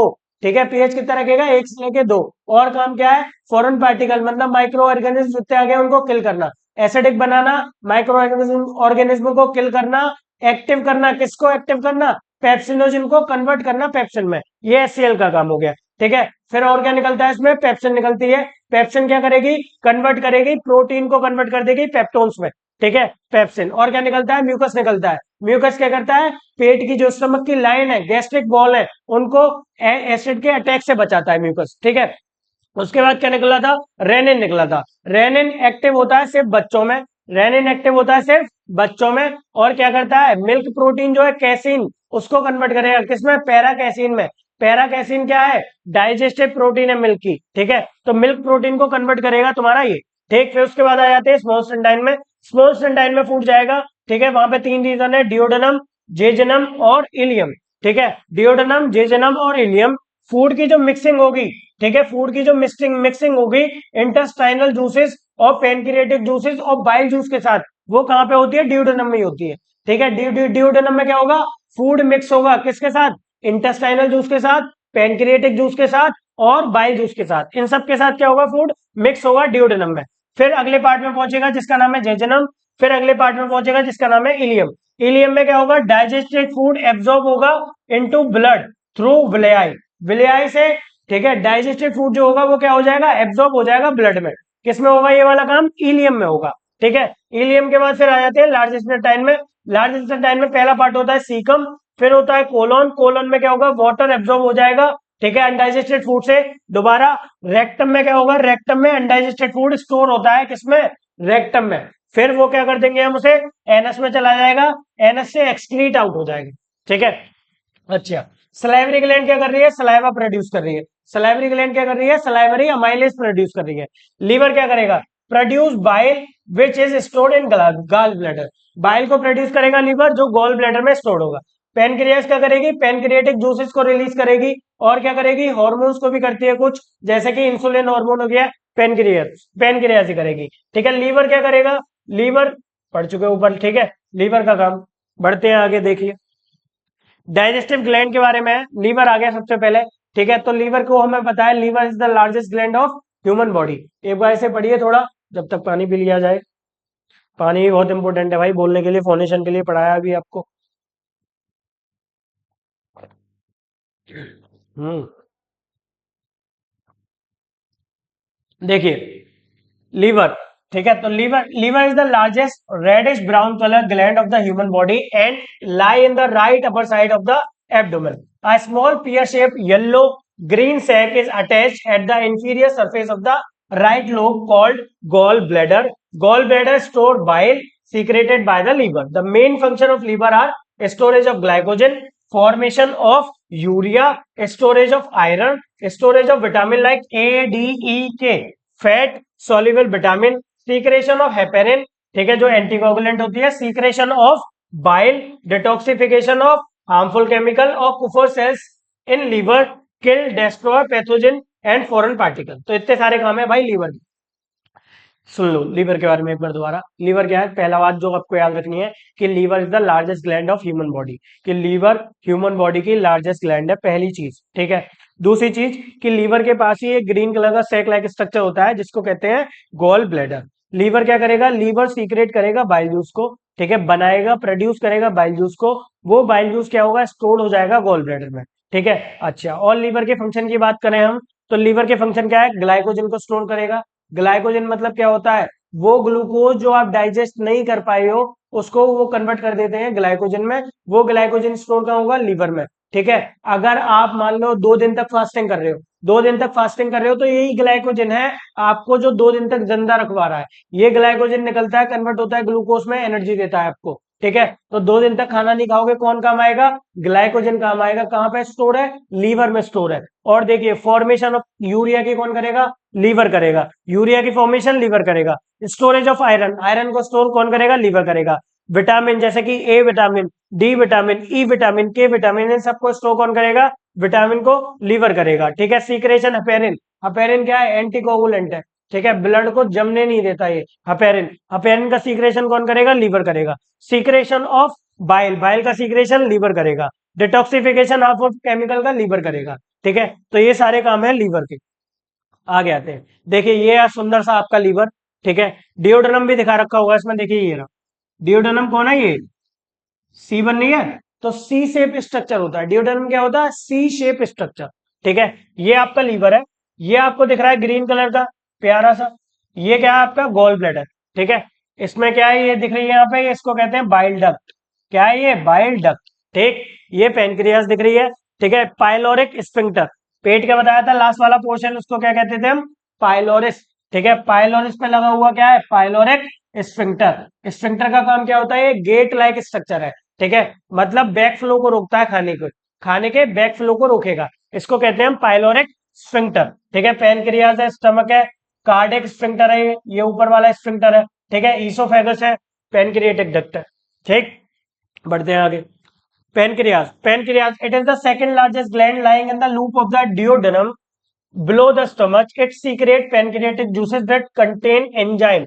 Like कौन कौन सी एंजाइम होती है, ट्रिप्सिन होती है, काइमोट्रिप्सिन होती है, न्यूक्लियेसेस होती हैं, पैनक्रिएटिक लाइपेजेस होती हैं, पैनक्रिएटिक अमाइलेसेस होती हैं, और 2 हार्मोन होते हैं, एक इंसुलिन हो गया और एक ग्लूकोकॉन हो गया। ठीक है। ये सब प्रोड्यूस कौन करती है, पैनक्रियास प्रोड्यूस करती है। ठीक है। कौन कौन से enzyme, trypsin, chymotrypsin, nucleus, pancreatic lipase, pancreatic amylase. Trypsin का काम क्या है, प्रोटीन को कन्वर्ट करना। जो प्रोटीन पेट में डाइजेस्ट होने से रह गई थी उसको कन्वर्ट करेगा ट्रिप्सिन। अच्छा, ये पैनक्रिएटिक जूस रिलीज कहाँ होंगे, डिओडेनम में बताया था ना, कहाँ पे, डिओडेनम में रिलीज होंगे। ठीक है। ट्रिप्सिन का काम क्या है, कन्वर्ट करना किसको, प्रोटीन को, जो पेट में डाइजेस्ट होने से रह गई थी उसको कन्वर्ट करेगा। काइमोट्रिप्सिन, ठीक है, ये भी इसी का काम है। और ये क्या करेगी, प्रोटीन के पेप्टोन्स वगैरह बने थे उनको कन्वर्ट करेगी, अमीनो एसिड्स वगैरह बनाएगी ये। ठीक है। पैनक्रिएटिक लाइपेज, जो फैट बचे आएगा उसको ये कन्वर्ट करेगी। ठीक है। पैनक्रिएटिक अमाइलेज, जो स्टार्च ऊपर मुंह में डाइजेस्ट हुआ था, जो बच गया था थोड़ा बहुत, उसको ये डाइजेस्ट करेगा। ठीक है। 2 हार्मोन निकल रहे हैं, एक इंसुलिन एक ग्लूकागोन। ठीक है। ये हो गया आपका pancreatic gland. Action of digestive juice, digestive juice का एक्शन देखो। ठीक है। अब जो फैट होता है ना आपका, सबसे पहले फैट का देखते हैं। जो फैट होता है ना आपका, फैट का बहुत बड़ा मॉलिक्यूल होता है। तो फैट का बड़ा मॉलिक्यूल होने की वजह से कोई भी एक एंजाइम फैट को डायरेक्टली डाइजेस्ट नहीं कर सकती। तो फैट की हमें सबसे पहले क्या करनी पड़ती है, फैट की हमें पहले इमल्सिफिकेशन करनी पड़ेगी। मतलब फैट को तोड़ना पड़ेगा छोटे छोटे ग्लोब्यूल्स में। तो उसको कहते हैं emulsification of fat. Emulsification of fat कौन करेगा, बाइल करेगा। बाइल कौन सा वाला बाइल, जो लीवर से निकला था, गॉल ब्लैडर में स्टोर हुआ था, वो वाला बाइल। बाइल क्या करेगा, इमल्सिफिकेशन करेगा फैट की। ठीक है। तो large globule of fat, bile juice ये रहा। ठीक है। यहाँ पे इमल्सिफिकेशन हो जाएगी और small droplet of fat fat बन जाएंगी। ठीक है। और जो एसिडिक काइम था, काइम क्या था, जब ग्लोब्यूल कन्वर्ट हो जाता है ना, बोलस सॉरी, जब बोलस कन्वर्ट होता है तो बोलस कन्वर्ट होकर क्रीमी फ्लूइड बनाता है, इसका नाम क्या होता है, काइम। ये कहाँ बनता है, इंटेस्टाइन में। पेट के नीचे जब जाओगे तो क्या बोलेंगे खाने को, काइम। जब खाना मुंह में होगा तो क्या होगा, जब चबाना स्टार्ट नहीं करा उससे पहले, तो वो फूड होगा। ठीक है। चबाने के बाद जब उसे सटक लेंगे उसे, तो बोलस बन जाएगा। बोलस बनने के बाद जब वो स्पॉन्सन्टाइन वाले रीजन में जाएगा तो वो काइम बन जाएगा। ठीक है, याद रखना है। ठीक है। अब जो एसिडिक काइम है, एसिडिक काइम जो क्यों? क्योंकि पेट में क्या था? एसिडिक मीडियम था, तो काइम कैसा आएगा? एसिडिक आएगा। अब लेकिन ये जो लाइपेज है आपका, ये भाई साहब कहते हैं कि मैं तो बेसिक मीडियम में काम करूंगा, इनके अलग नखड़े हैं। तो बेसिक मीडियम में ये अगर काम करेंगे तो बेसिक मीडियम बनाना पड़ेगा। कौन बनाएगा? बाइल साहब बनाएंगे। ठीक है, बाइल क्या करेगा? बेसिक मीडियम बनाएगा। ठीक है, और ये यहाँ पे बेसिक काइम बना देगा। ठीक है जी, ठीक है। लार्ज फैट का ड्रॉपलेट कन्वर्ट हो गया स्मॉल फैट ड्रॉपलेट में, इसको क्या कहते हैं? एमल्सिफिकेशन ऑफ फैट कहते हैं। आगे आइए, action of pancreatic juices. Pancreatic juices में कंटेन थ्री मेन एंजाइम, नेमली कौन कौन सी तीन मेन एंजाइम होती है? ट्रिप्सिन होती है, पैनक्रियाटिक अमाइलेज होती है, लैपेज। ठीक है, पैनक्रियाटिक जूस में तीन मेन एंजाइम है। पहली कौन सी है? ट्रिप्सिन, दूसरी है पैनक्रियाटिक अमाइलेज, और तीसरी है लाइपेज। ट्रिप्सिन का काम क्या है? ट्रिप्सिन का काम है ये कि जो प्रोटीन बच गई थी उसको कन्वर्ट करना। ठीक है, पेप्टोन्स में। पैनक्रियाटिक अमाइलेज का काम क्या है? जो स्टार्च बच गया था ना थोड़ा बहुत, 70% स्टार्च डाइजेस्ट होता है माउथ में, 30% बच जाता है। वो 30% का होगा यहाँ पे होगा। ठीक है, तो उसी स्टार्च को डाइजेस्ट करेगा ये पैनक्रियाटिक अमाइलेज। लाइपेज है, फिर लाइपेज क्या करेगा? लाइपेज फैट को कन्वर्ट करेगा। लाइपेज क्या करेगा? फैट को कन्वर्ट करेगा। ठीक है, फैट को फैटी एसिड में कन्वर्ट करेगा। फैट हो गया, और ये स्मॉल ड्रॉपलेट है फैट के, इमल्सिफाइड फैट है ये। ठीक है, तो फैट को कन्वर्ट करेगा लाइपेज। ठीक है, लाइपेज कन्वर्ट करेगा, और मीडियम कैसा चाहिए इसके लिए? बेसिक मीडियम चाहिए। ठीक है, बेसिक मीडियम चाहिए, और किस में कन्वर्ट होगा? ये फैटी एसिड में कन्वर्ट होगा। किस में कन्वर्ट हो जाएगा? ये फैटी एसिड्स में कन्वर्ट हो जाएगा। ठीक है, तो फैटी एसिड्स में ये कन्वर्ट हो जाएगा। आगे बढ़ते हैं। ठीक है, action of intestinal juices. Intestinal juices देखिए, इंटेस्टाइनल जूसेस और सकस एंट्रिकस। ठीक, अगर पेपर हार्ड बन गया तो ये वाली टर्म आ सकती है, सकस एंट्रिकस। ठीक, इंटेस्टाइनल जूसेस को और क्या कहते हैं? सकस एंट्रिकस कहते हैं। ठीक, तो जो सकस एंट्रिकस होते हैं secreted by intestinal gland, contain the following enzyme. कौन कौन सी? इरिप्सिन होती है, जैसे पेप्टाइडेज कहते हैं। ठीक है, माल्टेज होती है। ठीक है, ये इरिप्सिन क्या करती है? Break peptide into amino acid, peptide को अमीनो एसिड में कन्वर्ट करेगी। ठीक है, माल्टेज क्या करेगी? कन्वर्ट माल्टोज, ठीक है, इनटू ग्लूकोज, माल्टोज को ग्लूकोज में कन्वर्ट करेगी। ठीक, lactase convert lactose into glucose, lactase क्या करेगी? लैक्टोज को ग्लूकोज में कन्वर्ट करेगी। सुक्रोज क्या करेगी? कन्वर्ट सुक्रोज इनटू ग्लूकोज या फ्रक्टोज। ठीक है, इनमें कन्वर्ट करेगी। आगे आते हैं। ठीक, यहां से स्टार्ट होता है हमारा अगला पार्ट, रेस्पिरेशन वाला।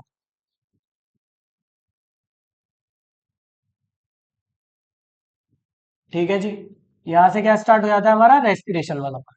तो रेस्पिरेशन पढ़ना है अब हमें। न्यूट्रिशन हमारा कंप्लीट हो जाता है, न्यूट्रिशन में हमने सारा कुछ पढ़ लिया है। ठीक है, न्यूट्रिशन हमारा पूरा कंप्लीट हो गया है। अब हमारा अगला टॉपिक स्टार्ट होता है, उस टॉपिक का नाम है रेस्पिरेशन। ठीक, रेस्पिरेशन की डेफिनेशन हम पहले पढ़ के आ चुके हैं। रेस्पिरेशन में होना क्या है? एक जर्नल आइडिया ले लो रेस्पिरेशन में क्या होना है।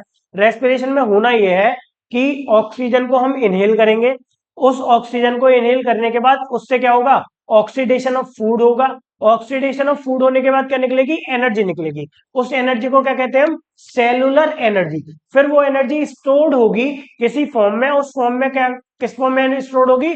एटीपी की फॉर्म में। एटीपी की फॉर्म को फुल फॉर्म क्या है इसकी? Adenosine triphosphate. इस फॉर्म में एनर्जी स्टोर होगी। इसी एनर्जी को यूज करते हैं हम through out the life process. जितने भी हमारी पूरी जिंदगी में प्रोसेस कर रहे हैं हम, चल रहे हैं, फिल रहे हैं, बोल रहे हैं, खा रहे हैं, सो रहे हैं, सब में जो एनर्जी लग रही है वो कहां से आ रही है? यहीं से आ रही है। ठीक है, तो स्टार्ट करते हैं respiration. The phenomena of release of energy by oxidation of organic molecule for cellular use is known as respiration. Respiration is a catabolic process. ठीक है, catabolic oxidative process. The energy release is used to make a compound called adenosine triphosphate, which is used as fuel in the fuel in the activities of cell. ठीक है, तो respiration में क्या होना है? Respiration में होना यह है कि ये वो फिनोमेना है जिसमें एनर्जी रिलीज होनी है, ऑक्सीडेशन होना है ऑर्गेनिक मॉलिक्यूल का। ठीक है, और एनर्जी रिलीज होनी है। फिर वो एनर्जी क्या होनी है? स्टोर होनी है एटीपी की फॉर्म में। एनर्जी स्टोर होनी है वो एटीपी की फॉर्म में। ठीक है, ये हमारे क्या है? ओवरऑल इक्वेशन है रेस्पिरेशन की। This is the equation of respiration. ठीक है, ग्लूकोज है, ग्लूकोज में ऑक्सीजन मिलेगी और ये ब्रेक डाउन हो जाएगा CO2 में, वाटर में और एनर्जी में। ठीक है, एरोबिक में कितनी एनर्जी के एटीपी निकलेंगी? 38 एटीपी निकलेंगी एरोबिक रेस्पिरेशन। किसमें निकलेंगी? ये एरोबिक में, एरोबिक रेस्पिरेशन में, याद रखना है। ठीक है, ठीक है जी, ठीक, तो जनरल व्यू थोड़ा ये है। बढ़ते हैं आगे रेस्पिरेशन में। और for release of energy most cell require an uninterrupted supply of oxygen. ठीक है, अगर मेरे को क्या करना है, मेरे को एनर्जी बनाते रहना है, तो मेरे हर एक सेल को क्या चाहिए, मेरे हर एक सेल को एनर्जी चाहिए। ठीक है, एनर्जी की अगर सप्लाई होती रहेगी, वो सॉरी ऑक्सीजन की सप्लाई अगर होती रहेगी तो एनर्जी बनती रहेगी। ठीक है, अब अलग अलग प्रोसेस देख लो, होना क्या क्या है। इनटेक करना है मेरे को of oxygen from the environment, पहला काम क्या करना है रेस्पिरेशन में, intake of oxygen from environment, पहला काम। दूसरा, ऑक्सीडेशन ऑफ फूड होगा। ठीक है, अब जो ऑक्सीजन मैंने इनटेक करी है उसका क्या होगा, वो यूज होगी किसके लिए, ऑक्सीडेशन ऑफ फूड करने के लिए। फूड का क्या करेगी, ऑक्सीडेशन। फिर क्या होगा, removal of carbon dioxide, carbon dioxide produce होगी और वो क्या करेंगे, उसे एक्सपे ठीक है, उसको क्या कर देंगे, एक्सपायर कर देंगे, हम बाहर निकाल देंगे, रिमूवल कर देंगे। तीन स्टेप हो गए। चौथा, energy release during oxidation, some cell release energy in the absence of oxygen also. ठीक है, फिर क्या होगा, लास्ट स्टेप क्या, एनर्जी रिलीज होगी। देखिए पहला स्टेप, पहले स्टेप में क्या करना है, ऑक्सीजन को एनवायरमेंट से अंदर ले जाना है, पहला स्टेप। दूसरे स्टेप में क्या है, ये ऑक्सीजन यूटिलाइज हो गया अब किसके लिए, ऑक्सीडेशन ऑफ फूड के लिए। फूड का क्या होना है, ऑक्सीडेशन हो गया। फूड के ऑक्सीडेशन होने के बाद क्या होगा, CO2 प्रोड्यूस होगी। CO2 को क्या कर देंगे हम, एक्सपायर कर देंगे, मतलब सांस के थ्रू बाहर छोड़ देंगे। ठीक है, फोर्थ स्टेप क्या है, अब एनर्जी रिलीज होगी। ठीक है, तो ये चार स्टेप है रेस्पिरेशन के। अच्छा, आगे देखिए कि ये और कह रहा है कि कुछ सेल होते हैं जो बिना ऑक्सीजन के भी क्या करते हैं, रेस्पिरेशन कर सकते हैं। ठीक है, ATP is therefore considered the energy currency of the cell when energy is required, ATP undergo hydrolysis and liberate inorganic phosphate and energy. ठीक है, जब एनर्जी की जरूरत होती है तो एटीपी की हाइड्रोलिसिस होती है, और हाइड्रोलिसिस होने के बाद वो इनऑर्गेनिक फॉस्फेट बनाता है और क्या बनाता है, एनर्जी बनाता है। ठीक, बढ़ते हैं आगे। Energy is produced by each body cell through respiration. ये देखिए ये है ग्लूकोज। ठीक है, जो फूड है हमारा, ये है हमारी ऑक्सीजन। ठीक है, फूड और ऑक्सीजन के मिक्सचर से क्या हो रहा है, देखिए कार्बन डाइऑक्साइड प्रोड्यूस हो रही है। ठीक है, और वाटर प्रोड्यूस हो रहा है, और क्या प्रोड्यूस हो रहा है, मेन चीज हमारी एनर्जी प्रोड्यूस हो रही है। ठीक है, तो ये ओवरऑल रेस्पिरेशन है आपका। बढ़ते हैं आगे, डिटेल में पढ़ते हैं थोड़ा।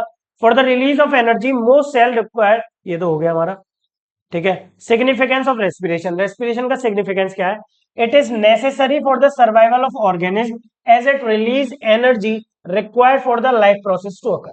ठीक है, जितने भी लाइफ प्रोसेस हमारी बॉडी में चल रहे हैं, उन लाइफ प्रोसेस के लिए जो एनर्जी रिक्वायर्ड है वो सब कहां से आ रही है, रेस्पिरेशन से आ रही है। कहां से आ रही है वो सब, रेस्पिरेशन से ही आ रही है। ठीक है, the energy is also liberated as heat, maintain the body temperature. ठीक है, एनर्जी क्या लिबरेट करती है, हीट को लिबरेट करती है, जिससे हमारी बॉडी का टेम्परेचर क्या होता है, मेंटेन होता है।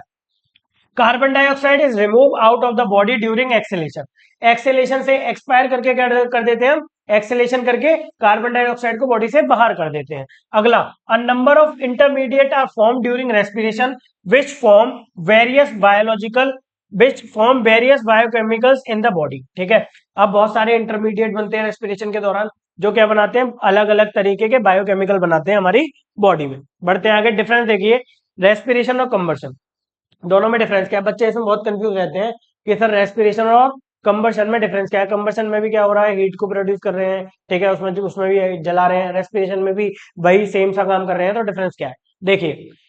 रेस्पिरेशन एक सेलुलर प्रोसेस है, ये वाला जो है ये नॉन सेलुलर प्रोसेस है। ठीक है, combustion do not go beyond 40 degree centigrade, इसमें टेम्परेचर कितना रहेगा, 40 डिग्री सेंटीग्रेड रहेगा रेस्पिरेशन में। इसमें 600 से लेके 2000 तक जाता है टेम्परेचर। ठीक है, बायोलॉजिकली कंट्रोल्ड प्रोसेस है ये, और ये वाला कंबर्शन जो है आपका ये अनकंट्रोल्ड प्रोसेस है। Enzymes are involve in the process, respiration में इंजाइम इन्वॉल्व रहती है, कंबर्शन में कोई भी इंजाइम इन्वॉल्व नहीं रहती है। Small amount of energy released in several step, अलग अलग स्टेप में छोटी छोटी अमाउंट ऑफ एनर्जी निकलती है इसमें। इसमें एक साथ large amount of energy is release in a single step, एक ही स्टेप में बहुत सारी एनर्जी निकल जाएगी। Energy is stored in the form of ATP. ठीक है, एनर्जी किस फॉर्म में स्टोर होगी, एटीपी की फॉर्म में, इसमें कोई भी एनर्जी का स्टोरेज नहीं होगा, no energy is store. Light light is not produce, इसमें कोई लाइट प्रोड्यूस नहीं होगी, इसमें लाइट का प्रोडक्शन होगा। बढ़ते हैं आगे, स्टेप्स ऑफ रेस्पिरेशन देखिए। Respiration involve two separate processes, namely external respiration और internal respiration. The process of taking in air rich in oxygen and releasing air rich in carbon dioxide is called breathing. The process of oxidation of respiratory substrate in the cell that release carbon dioxide energy in the form of ATP is called cellular respiration. ठीक है। अब respiration की अगर steps की बात करूं तो respiration mainly दो स्टेप्स में डिवाइड है। ठीक है, एक स्टेप को कहते हैं ब्रीदिंग, ठीक है, या फिर उसको क्या कहते हैं, एक्सटर्नल रेस्पिरेशन भी कहते हैं या एक्स्ट्रा सेलुलर रेस्पिरेशन भी कहते हैं। एक होता है हमारा सेलुलर या इंटरसेलुलर रेस्पिरेशन। ठीक है, तो रेस्पिरेशन के दो पार्ट होते हैं, एक ब्रीदिंग, ठीक है, और एक सेलुलर रेस्पिरेशन। ब्रीदिंग में क्या करना है हमको, ब्रीदिंग में सिंपल क्या करना है, मेरे को ऑक्सीजन अंदर लेनी है, कार्बन डाइऑक्साइड बाहर निकालनी है, ये सिंपल क्या है मेरा ब्रीदिंग। इसमें एनर्जी से कोई भी रिलेटेड काम नहीं हो रहा है। ब्रीदिंग में क्या करना है, ऑक्सीजन अंदर, कार्बन डाइऑक्साइड बाहर, सिंपल ब्रीदिंग खत्म। ठीक है, रेस्पिरेशन में क्या हो रहा है, जबकि कार्बन डाइऑक्साइड वो सॉरी ऑक्सीजन अंदर जाएगी, अंदर जाने के बाद क्या करेगी, ऑक्सीडेशन ऑफ फूड करेगी, ऑक्सीडेशन ऑफ फूड से क्या होगा, फिर कार्बन डाइऑक्साइड निकलेगी, फिर कार्बन डाइऑक्साइड को बाहर भेजना है, फिर उससे क्या होगा, एनर्जी निकलेगी। ठीक है, तो इसमें ये चार स्टेप इन्वॉल्व है। ठीक है, और ब्रीदिंग में क्या है, सांस को अंदर लेना, सांस को बाहर लेना। ठीक है, ये सिंपल क्या होता है, ब्रीदिंग होता है। ठीक है, अच्छा, और डिफरेंस की बात करें, थोड़ा और डिफरेंस समझ लो। ब्रीदिंग क्या है, ब्रीदिंग एक्स्ट्रा सेलुलर प्रोसेस है। ठीक है, और रेस्पिरेशन क्या है, इंट्रा सेलुलर प्रोसेस है। रेस्पिरेशन सेल के अंदर में होने वाला प्रोसेस है, ब्रीदिंग सेल के बाहर में होने वाला प्रोसेस है। ठीक है, रेस्पिरेशन क्या है, हमारा बायोकेमिकल प्रोसेस है, जिसमें बायोलॉजी और केमिस्ट्री दोनों मिली हुई है। ठीक, और वहीं पे ब्रीदिंग क्या है, हमारा फिजिकल प्रोसेस है। ठीक, जो हमारा क्या है, बाहर से दिखेगा, हाँ फिजिकल प्रोसेस है, चेंज होता है एब्डोमिनल कैविटी में। ठीक है, तो ये कुछ पॉइंट्स हैं जो डिफरेंस बताते हैं हमें रेस्पिरेशन में और ब्रीदिंग में। आगे बढ़ते हैं, एक एक्टिविटी आ गई है, देखिए, to demonstrate that we are breathe out carbon dioxide. ठीक है, क्या करना है हमें, कि हम ब्रीथ आउट कर रहे हैं कार्बन डाइऑक्साइड को, इसको डेमोन्स्ट्रेट करके दिखाना है। ठीक है, देखिए करना क्या है। ठीक, take some freshly prepared lime water in test tube B. एक टेस्ट ट्यूब बी लेनी है, उसमें फ्रेशली प्रिपेयर्ड लाइम वाटर डालना है। Blow air from mouth through the lime water with the help of glass tube. Note how long it take to convert lime water milky. pour a similar amount of lime water in another test tube A. Blow air into it with the help of a small air pump or string fitted fine tube। ठीक है, बता ही देता हूं मैं इसको, समझिए, देखिए, एक टेस्ट ट्यूब ये है, ठीक है, ए, और एक टेस्ट ट्यूब ये है बी। ठीक है, दोनों टेस्ट ट्यूब में मेरे को क्या करना है, दोनों टेस्ट ट्यूब में मेरे को क्या करना है, लाइम वाटर डाल। ठीक है, लाइम वाटर डालना है इसमें, लाइम वाटर इसमें भी डाल दिया मैंने, लाइम वाटर इसमें भी डाल दिया मैंने, लाइम वाटर दोनों में मैंने क्या डाल दिया, लाइम वाटर डाल दिया। ठीक है, ठीक है, अब मैं क्या कर रहा हूं, अब मैं ये कर रहा हूं कि एक टेस्ट ट्यूब में क्या कर रहा हूं, मैं एक टेस्ट ट्यूब में ब्लो कर रहा हूं एयर को, एक टेस्ट ट्यूब में एयर को ब्लो कर रहा हूं, किससे, माउथ से। ठीक है, और दूसरे टेस्ट ट्यूब में एयर को ब्लो कर रहा हूं, एयर को ब्लो कर रहा हूं एक एयर ब्लोअर से, एयर ब्लोअर से ब्लो कर रहा हूं, एयर ब्लोअर से ब्लो कर। ठीक है, इस वाली एयर में CO2 की कंसंट्रेशन बहुत ज्यादा है। ठीक है, इसमें CO2 की कंसंट्रेशन ट्रेस अमाउंट में है, बहुत कम अमाउंट में है। ठीक है, तो मैं जब इसमें CO2 की कंसंट्रेशन ज्यादा है, तो ये कन्वर्ट हो जाएगा लाइम वाटर किसमें, लाइम वाटर कन्वर्ट हो जाएगा मिल्की में, मिल्की कलर आ जाएगा इस। ठीक है, क्या आ जाएगा, मिल्की कलर आ जाएगा इसका इमीडिएटली। इसका मिल्की कलर आएगा तो सही, लेकिन बहुत देर बाद आएगा, और इतना ज्यादा मिल्की नहीं होगा। ठीक है, इसका मिल्की कलर तुरंत आ जाएगा क्योंकि CO2 की कंसंट्रेशन बहुत ज्यादा है। ठीक है, तो CO2 कन्वर्ट कर देती है लाइम को किसमें, मिल्की कलर में। अगर CO2 गैस है, तो CO2 गैस लाइम के साथ कन्वर्ट होगी, मिक्स होगी, तो वो क्या कर देगी, मिल्की कलर दे देगी। अगर CO2 उसमें कम है, तो उससे कम है तो मिल्की कलर आएगा, बहुत देर बाद आएगा। तो इससे क्या पता चल रहा है कि CO2 कन्वर्ट कर देती है किसको, लाइम को, मिल्की कलर में। ठीक है, तो यही एक्टिविटी है, बाकी आप इसको रीड कर सकते हो। ठीक है, ऑब्जर्वेशन वगैरह सारी चीजें हैं। टाइप ऑफ रेस्पिरेशन, ठीक, और रेस्पिरेशन के टाइप देखिए, टाइप्स ऑफ रेस्पिरेशन की अगर बात करूं मैं, types of respiration,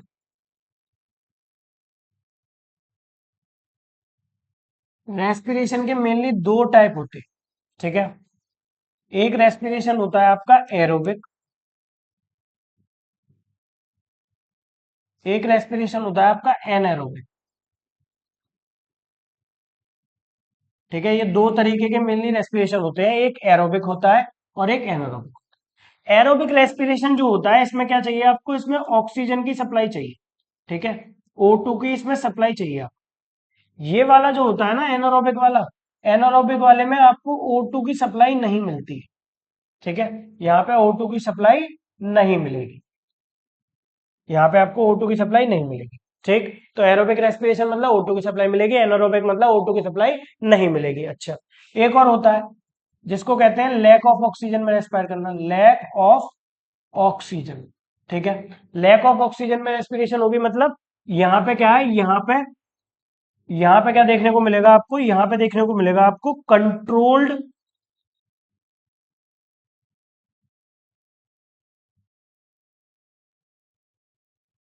sorry, lack of oxygen, lack of oxygen. यहां पे क्या देखने को मिलेगा आपको, कंट्रोल्ड सप्लाई, कंट्रोल्ड सप्लाई, किसकी कंट्रोल्ड सप्लाई, यहाँ पे कंट्रोल सप्लाई देखने को मिलेगी आपको ऑक्सीजन की। ठीक है, अब मेनली आपको इसमें याद क्या रखना होता है, मेनली आपके बोर्ड के एग्जाम के लिए जो इंपॉर्टेंट है वो ये है कि यहाँ पे आपको इनके एंड प्रोडक्ट याद रखने होंगे। ठीक है, यहाँ पे जो एटीपी का अमाउंट प्रोड्यूस होगा, जो एनर्जी प्रोड्यूस होगी, वो 38 एटीपी प्रोड्यूस होती है। ठीक है, सबसे ज्यादा एनर्जी यही प्रोड्यूस होती है, एक बात। दूसरी बात, CO2 निकलेगी यहाँ से, वाटर निकलेगा। ठीक है, और एनर्जी निकलेगी, ये इसके एंड प्रोडक्ट होते हैं। CO2, वाटर और एनर्जी, एनर्जी की कितनी एटीपी, 38 एटीपी। यहाँ पे क्या बनेगा, यहाँ पे आपका बनेगा लैक्टिक एसिड। क्या बनेगा, लैक्टिक एसिड बनेगा। ठीक है जी, ठीक। मसल्स में क्रैम्प आ जाते हैं, किसकी वजह से आते हैं, लैक्टिक एसिड। जो एथलीट होते हैं वो क्या करते हैं, लैक ऑफ ऑक्सीजन में रेस्पायर करते हैं, मतलब जब वो हैवी एक्सरसाइज कर रहे हैं या रनिंग कर रहे हैं तो ऑक्सीजन की रिक्वायरमेंट तो उनको बहुत है। ठीक है, बहुत ऑक्सीजन की रिक्वायरमेंट है क्योंकि बॉडी ऑक्सीजन को कंज्यूम कर रही है बहुत ज्यादा, लेकिन रिक्वायरमेंट के अनुसार उनकी बॉडी में ऑक्सीजन जाती नहीं है। तो जो मसल होते हैं ना, उनके मसल रेस्पायर करने लग जाते हैं लैक ऑफ ऑक्सीजन में। लैक ऑफ ऑक्सीजन में अगर रेस्पायर करेंगे तो क्या प्रोड्यूस करेंगे, lactic acid. Lactic acid produce करेंगे तो इसकी वजह से क्या होगा, मसल्स में दर्द होना स्टार्ट हो जाएगा। ठीक है, तो यहाँ पे क्या प्रोड्यूस होता है, लैक्टिक एसिड। ठीक है, ये याद रखना है। यहाँ पे क्या होगा, यहाँ पे प्रोड्यूस होगा एल्कोहल। ठीक है, एल्कोहल, इसको फर्मेंटेशन भी कहते हैं, इस वाले प्रोसेस को, एनारोबिक वाले को। यहाँ पे प्रोड्यूस मेनली क्या होगा, एल्कोहल मेनली प्रोड्यूस होगी। ठीक है, तो रेस्पिरेशन के ये तीन अलग अलग टाइप्स होते हैं, पढ़ लेते हैं इनको और डिटेल में थोड़ा। ठीक है, आ जाओ। Type of cellular respiration. ठीक है, एरोबिक रेस्पिरेशन के बारे में देखा हमने कि एरोबिक रेस्पिरेशन क्या होती है, वो रेस्पिरेशन जहां पे हमें किसकी रिक्वायरमेंट है, एरोबिक में ऑक्सीजन की रिक्वायरमेंट रहेगी हमें। ठीक है, ऑक्सीजन की रिक्वायरमेंट लगेगी, लेकिन ऑक्सीजन की अगर एब्सेंस है या फिर कंट्रोल्ड ऑक्सीजन है तब भी रेस्पायर कर सकती है बॉडी, वहां पे लैक्टिक एसिड प्रोड्यूस करेगी। ठीक, ये देखो ओवरऑल इक्वेशन है किसकी, रेस्पिरेशन की, आपकी ओवरऑल इक्वेशन है। ठीक है, इस इक्वेशन को आपको याद रखना। आगे बढ़ते हैं, देखिए अब एरोबिक रेस्पिरेशन जो होती है उसको थोड़ा डिटेल में पढ़ते हैं। एरोबिक रेस्पिरेशन के भी अलग अलग स्टेप्स होते हैं। ठीक है, अगर ऑक्सीजन की सप्लाई है, जैसे हम रेस्पायर कर रहे हैं, तो हम मेनली किस में रेस्पायर करते हैं, हम मेनली एरोबिक रेस्पिरेशन में रेस्पायर करते हैं, जहां पे ऑक्सीजन की सप्लाई होती है पूरी बढ़िया। ठीक है, तो एरोबिक रेस्पिरेशन जो होता है can be divided into three major phases. These are as follows. पहला फेज क्या होता है इसका, ग्लाइकोलिसिस। ठीक है, जिसको ईएमपी पाथवे भी कहते हैं। ईएमपी कैसे नाम पड़ा इसका, एम्बेडन, मेयरहोफ और परनास पाथवे। ठीक है, ये तीन साइंटिस्ट थे, इन्होंने ढूंढा था, इसीलिए इसको ईएमपी पाथवे भी कहते हैं। पहला प्रोसेस होता है ग्लाइकोलिसिस, दूसरा होता है क्रेब साइकिल। ठीक है, क्रेब साइकिल को और क्या कहते हैं, ट्राई कार्बोक्सिलिक एसिड साइकिल भी कहते हैं, टीसीए साइकिल भी कहते हैं इसको। ठीक है, फिर उसके बाद होती है ईटीएस, आपकी इलेक्ट्रॉन ट्रांसपोर्ट चेन। ठीक है, सिस्टम, जिसको ईटीएस कहते हैं, और ऑक्सीडेटिव फॉस्फोराइलेशन भी कहते हैं इसको, और टर्मिनल ऑक्सीडेशन भी कहते हैं इसको। ठीक है, तो समझ में आया, एरोबिक के तीन फेज होते हैं। एरोबिक एरोबिक रेस्पिरेशन जो है, एरोबिक रेस्पिरेशन के कितने फेज, तीन फेज। कौन कौन से, एक ग्लाइकोलिसिस, ठीक है, एक क्रेब साइकिल और एक ईटीएस। ठीक है, ये तीन फेज होते हैं एरोबिक रेस्पिरेशन के, इन्हीं को पढ़ना है अब थोड़ा। ग्लाइकोलिसिस क्या है देखिए, ग्लाइकोलिसिस एक ग्रीक वर्ड से आया है। ग्लाइकस का मतलब होता है शुगर, लिसिस का मतलब होता है ब्रेकडाउन, मतलब शुगर का ब्रेकडाउन करने वाले प्रोसेस को क्या कहते हैं, ग्लाइकोलिसिस कहते हैं। It is the process of break down of glucose 6 carbon compound है जो कि, ठीक है, इनटू पायरुवेट। पायरुवेट क्या है हमारा? पायरुविक एसिड, ठीक है, जो 3 कार्बन कंपाउंड है, ठीक।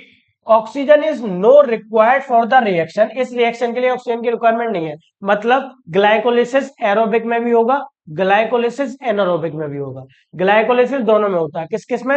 एरोबिक में भी, एनारोबिक में भी, क्योंकि ऑक्सीजन की इसको रिक्वायरमेंट नहीं होती ग्लाइकोलिसिस को। It is the first step of respiration, common in both aerobic and anaerobic mode of respiration. It always take place in cytoplasm, ठीक है। कहां पे होता है ग्लाइकोलिसिस?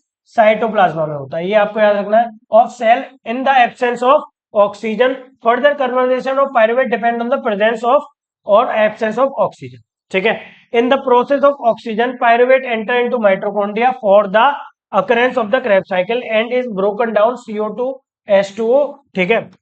अब देखिए वो क्या रहा है, कोई भी ग्लूकोज सबसे पहले किस में जाएगा? ग्लाइकोलिसिस में जाएगा। ग्लाइकोलिसिस में क्या होगा? ग्लूकोज का ब्रेकडाउन होगा। ग्लूकोज क्या है देखिए, मैं बता दे रहा हूँ आपको, अच्छे से समझ लीजिए थोड़ा।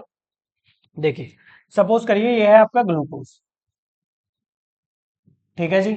ये जो आपका ग्लूकोज है ये क्या है? आपका 6 कार्बन कंपाउंड है, 6 कार्बन कंपाउंड है ये आपका, ठीक है। तो रेस्पिरेशन का पहला स्टेप क्या होता है कि रेस्पिरेशन के पहले स्टेप में ये ग्लूकोज कन्वर्ट होगा किसमें? पायरुवेट में। ग्लूकोज कन्वर्ट किसमें हो जाएगा? पायरुवेट, ठीक। पायरुवेट में कन्वर्ट हो जाएगा, जो का क्या होगा हमारा? 3 कार्बन कंपाउंड होगा, ठीक है। 3 कार्बन कंपाउंड होगा। ग्लूकोज किसमें कन्वर्ट हो जाएगा? पायरुवेट में, जो क्या है हमारा? 3 कार्बन कंपाउंड। इसी को क्या कह रहे हैं हम? ग्लाइकोलिसिस कह रहे हैं, ग्लाइकोलाइसिस कहते हैं इसी, ठीक है, ब्रेक डाउन ऑफ ग्लूकोज।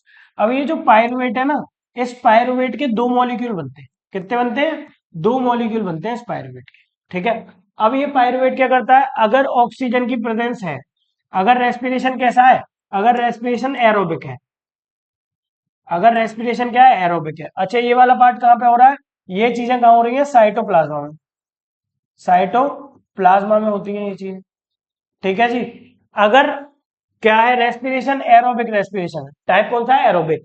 तो ये पायरुवेट क्या करेगा? क्रेब साइकिल के अंदर जाएगा। किसके अंदर जाएगा? क्रेब साइकिल के अंदर जाएगा, ठीक है। और क्रेब साइकिल के अंदर जाने के बाद ये पायरुवेट टूटेगा और ज्यादा, ठीक है। क्रेब साइकिल के अंदर जाने के बाद पायरुवेट और ज्यादा टूटेगा, फिर वो आगे जाके किस में जाएगा? ईटीएस में जाएगा, ठीक है, एरोबिक रेस्पिरेशन में। देखिए आगे और, ठीक। ठीक है जी, कहाँ आ गए? ठीक है, ठीक। ग्लाइकोलिसिस हो गया हमारा, ठीक है। It is the process of breakdown of pyruvate molecule into CO2 और H2, ठीक है। ये जो अभी हमारा बना है, क्या बना है हमारा? ये बना है पायरुवेट, ठीक है। अब ये पायरुवेट किस में कन्वर्ट हो जाएगा? क्रेब साइकिल में जाएगा तो CO2 और H2 बना देगा, ठीक है। पायरुवेट क्या बना देगा हमारा? क्रेब साइकिल में जाने के बाद CO2 और H2 बना देगा, ठीक है। फिर यहाँ पे ईटीएस चलेगी, क्या चलेगी यहाँ पे? फिर यहाँ पे क्या चलेगी? फिर यहाँ पे चलेगी जी ईटीएस, ठीक है। क्या चलेगी यहाँ पे? ईटीएस चलेगी, इलेक्ट्रॉन ट्रांसपोर्ट सिस्टम, ठीक है। ईटीएस चलेगा। ईटीएस चलने के बाद यहाँ से क्या हो जाएगा? ईटीएस चलने के बाद यहाँ से निकलेगी एनर्जी, ठीक है। तो ये पूरा प्रोसेस है, ठीक। क्या क्या हो रहा है? ग्लूकोज 6 कार्बन कंपाउंड है, ग्लाइकोलिसिस में जा रहा है, साइटोप्लाज्मा में हो रही है। ये वाला काम कहाँ हो रहा है? अच्छा, क्रेब साइकिल वाला काम भी देख लो कहाँ हो रहा है? माइट्रोकॉन्ड्रिया, याद रख लो अभी, माइट्रोकॉन्ड्रिया में होता है। कहाँ होता है? माइट्रोकॉन्ड्रिया। अब देखो क्या क्या हो रहा है। ग्लूकोज 6 कार्बन कंपाउंड है, ग्लाइकोलिसिस हो रही है, कहाँ पे हो रही है? साइटोप्लाज्मा में हो रही है। ग्लाइकोलिसिस से ग्लूकोज के में कन्वर्ट हो रहा है 2 पायरुवेट के मॉलिक्यूल में, जो कि 3 कार्बन कंपाउंड है, ठीक है। अगर ऑक्सीजन प्रेजेंस है तो ये क्या जाएंगे? क्रेब साइकिल में जाएंगे, ठीक है। क्रेब साइकिल कहाँ चलती है? माइट्रोकॉन्ड्रिया में चलती है, और ये कन्वर्ट हो जाएगा किसमें? CO2 में, H2O में, ठीक है। फिर यहाँ पे चलती है ईटीएस, ईटीएस के बाद क्या निकल जाएगी? एनर्जी भी निकल जाएगी, ठीक है। ईटीएस के बाद एनर्जी भी निकल जाएगी, और यहाँ पे कितने बन जाएंगे? 38 मॉलिक्यूल बन जाएंगे आपके एटीपी के टोटल, ठीक है। यहाँ पे बनेंगे आपके 34 ईटीएस में, ईटीएस में कितने बनेंगे? 34। दो बनेंगे यहाँ पे, 2 एटीपी के मॉलिक्यूल बनेंगे यहाँ पे, ठीक है, और 2 एटीपी के मॉलिक्यूल बनेंगे यहाँ, ठीक। तो 34, 35, 36, 37, 38 ऐसे करके 38 मॉलिक्यूल ऑफ एटीपी बन जाते हैं, ठीक है जी। आगे बढ़ते हैं, ठीक है। Terminal oxidation, at the end of the Krebs cycle oxygen is used for combining with hydrogen Thus the process is termed as a terminal oxidation. Terminal oxidation produce largest amount of energy in cell. It produce 34 ATP. कितनी ATP? 34 out of 36 produced during aerobic oxidation of one molecule of glucose. ठीक है, 38 बनती है total, ठीक है, out of 38। ठीक, आ गया ये देखिए दोबारा, रेस्पिरेटरी सबस्ट्रेट है ग्लूकोज, ग्लाइकोलिसिस हो रही है, 2 एटीपी यहाँ निकल रही है, पायरुवेट बन रहा है। ठीक है, पायरुवेट फिर क्या बना रहा है, एसिटाइल ग्रुप के साथ जुड़ता है और क्रेब्स साइकिल में जाता है। ठीक है, एसिटाइल ग्रुप नहीं होगा तो ये पायरुवेट डायरेक्ट क्रेब्स साइकिल में नहीं जा सकता, एसिटाइल ग्रुप के साथ जुड़ेगा तभी क्रेब्स साइकिल में जाएगा। 2 एटीपी यहाँ निकलेंगी। ये वाली साइकिल ग्लाइकोलिसिस कहाँ चलती है, साइटोप्लाज्मा में। क्रेब्स साइकिल कहाँ चलती है, माइटोकॉन्ड्रिया में। ठीक है, फिर क्रेब्स साइकिल के बाद क्या बनेगा तुम्हारा, वाटर बन जाएगा और तुम्हारा क्या बन जाएगा, CO2 बन जाएगी। ठीक है, और यहाँ पे फिर ETS चलेगी, 34 यहाँ निकलेगी। ठीक है, तो ये पूरा रेस्पिरेशन है आपका। बढ़ते हैं आगे, ओवरऑल इक्वेशन देख लो रेस्पिरेशन की भाई। The overall equation of aerobic respiration is glucose glycolysis cytoplasm में चलेगी। ठीक है, पायरुवेट बनेगा। ठीक है, पायरुवेट के बाद फिर क्रेब्स साइकिल में जाएगा, माइटोकॉन्ड्रिया में चलेगी। ठीक है, और यहाँ पे कोई भी ऑक्सीजन की रिक्वायरमेंट नहीं है, यहाँ पे रिक्वायरमेंट है, मतलब एनारोबिक रेस्पिरेशन में क्रेब्स साइकिल नहीं होती है। ठीक है, फिर कार्बन डाइऑक्साइड, वाटर और एनर्जी निकल जाएगी। ठीक है, ETS भी होगा इसमें यहाँ पे। ठीक है, ETS भी होगा, फिर यहाँ पे क्या निकल जाएगी आपकी, ये निकल जाएगी। एनारोबिक रेस्पिरेशन देखते हैं। The anaerobic respiration which occur in the absence of oxygen is called anaerobic respiration. The organisms which undergo anaerobic respiration are called anaerobe. For example, yeast or few bacteria like Clostridium. ठीक है, ये क्या करते हैं, anaerobic respiration करते हैं। Anaerobic respiration समझ में आया, वो रेस्पिरेशन जहां पे हम क्या रेस्पायर कर रहे हैं, रेस्पायर कर रहे हैं इन the absence of oxygen. Oxygen के एब्सेंस में रेस्पायर करेगा कोई तो उसको क्या कहते हैं, एनारोबिक रेस्पिरेशन। जो रेस्पायर कर रहा है ऑक्सीजन के एब्सेंस में उसे कहते हैं एनारोब। ठीक है, तो ये होती है आपकी anaerobic respiration. In the absence of oxygen pyruvate is broken into either ethyl alcohol या फिर लैक्टिक एसिड। ये बता चुका हूं मैं। ठीक है, अगर ऑक्सीजन की एब्सेंस है तो या तो अल्कोहल बनेगा, मतलब कंट्रोल्ड ऑक्सीजन में रेस्पिरेशन हो रही है, लैक ऑफ ऑक्सीजन में हो रही है तो क्या बनेगा, तो आपका लैक्टिक एसिड बनेगा। अगर बिल्कुल ही ऑक्सीजन नहीं है, बिल्कुल कंप्लीटली एनारोबिक रेस्पिरेशन है तो क्या बनेगा, अल्कोहल बनेगा। ठीक है, तो जो पायरुवेट है, पायरुवेट तक तो आएंगे। ग्लूकोज, ग्लूकोकेस के बाद चलेगी ग्लाइकोलिसिस, कन्वर्ट होगा पायरुवेट, ये तो सब में सेम है। ठीक है, ग्लूकोज, ग्लूकोज के बाद ग्लाइकोलिसिस, कन्वर्ट हो गया पायरुवेट। अब ये पायरुवेट को अगर ऑक्सीजन मिलती है तो क्रेब्स साइकिल होगी, ऑक्सीजन नहीं मिली तो क्रेब्स साइकिल नहीं होगी।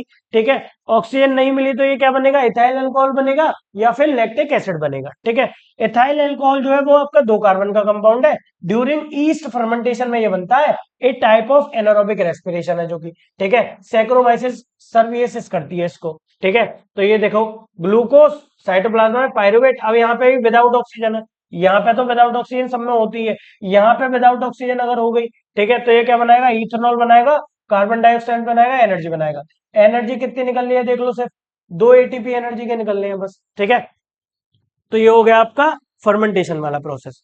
The process is also called alcoholic fermentation. इस प्रोसेस को क्या कहते हैं, एल्कोहलिक फर्मेंटेशन भी कहते हैं। अगला देखो, लैक्टिक एसिड। लैक्टिक एसिड क्या है, 3 कार्बन का कंपाउंड है।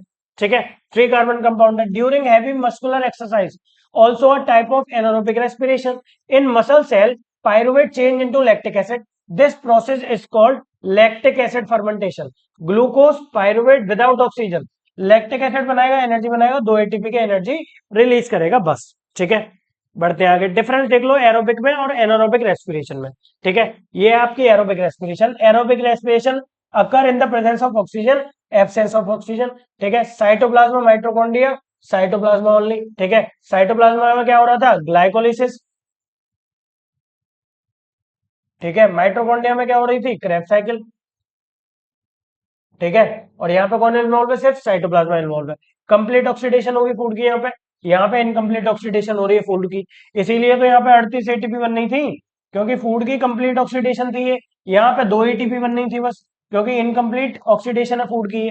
ठीक है, CO2 और H2O यहाँ पे इवॉल्व होंगे, यहाँ पे CO2 इवॉल्व होगी एंड एल्कोहल और लैक्टिक एसिड, CO2, एल्कोहल और लैक्टिक एसिड।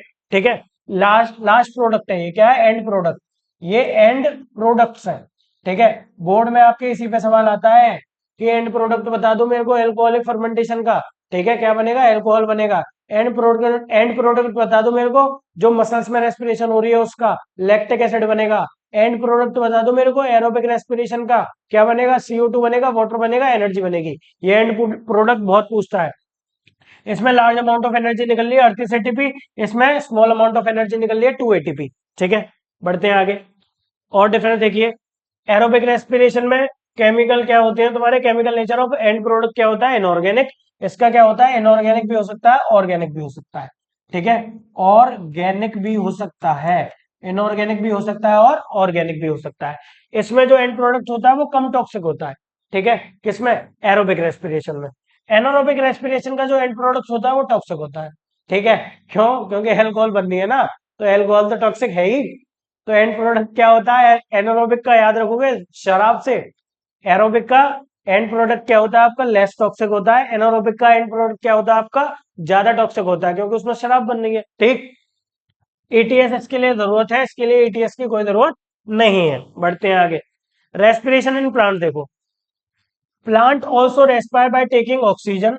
ठीक है, by taking oxygen and giving CO2, but they do not have any special respiratory system. They do so by the process of simple diffusion. The difference are, animal में क्या है, respiration occur by certain organ, while in plant all part are preferred respiration. In plant transportation of gases is slow, but in animal it is quick. The reason is that plant require less energy than animal. ठीक है, अब देखो animal में क्या है भाई, animals में क्या है आपका, एनिमल्स में क्या हो रहा है कि रेस्पिरेशन के लिए अलग एक सिस्टम है पूरा।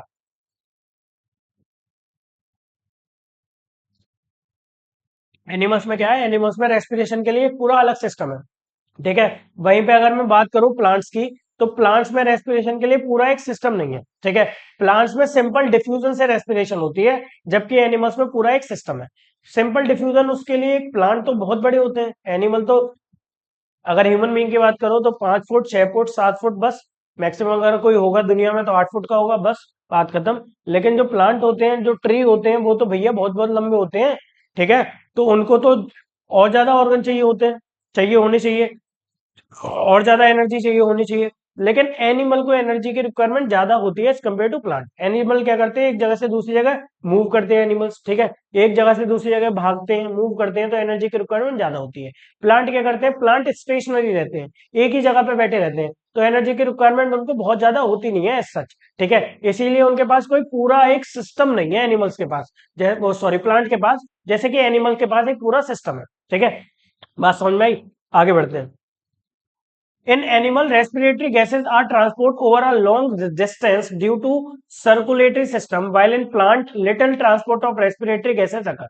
ठीक है, एनिमल में क्या होता है कि रेस्पिरेटरी गैसेस जो होती हैं वो लॉन्ग डिस्टेंस तक ट्रांसपोर्ट होती हैं, प्लांट में ये ट्रांसपोर्ट बहुत कम होता है। ठीक है, रेस्पिरेटरी गैसेस का आकर होता है बस खाली।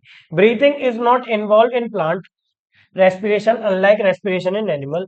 एनिमल के रेस्पिरेशन और ब्रीदिंग देखा था हमने कि एनिमल के रेस्पिरेशन के दो रेस्पिरेशन के तरीके हैं, एक एक्सटर्नल रेस्पिरेशन, एक इंटरनल।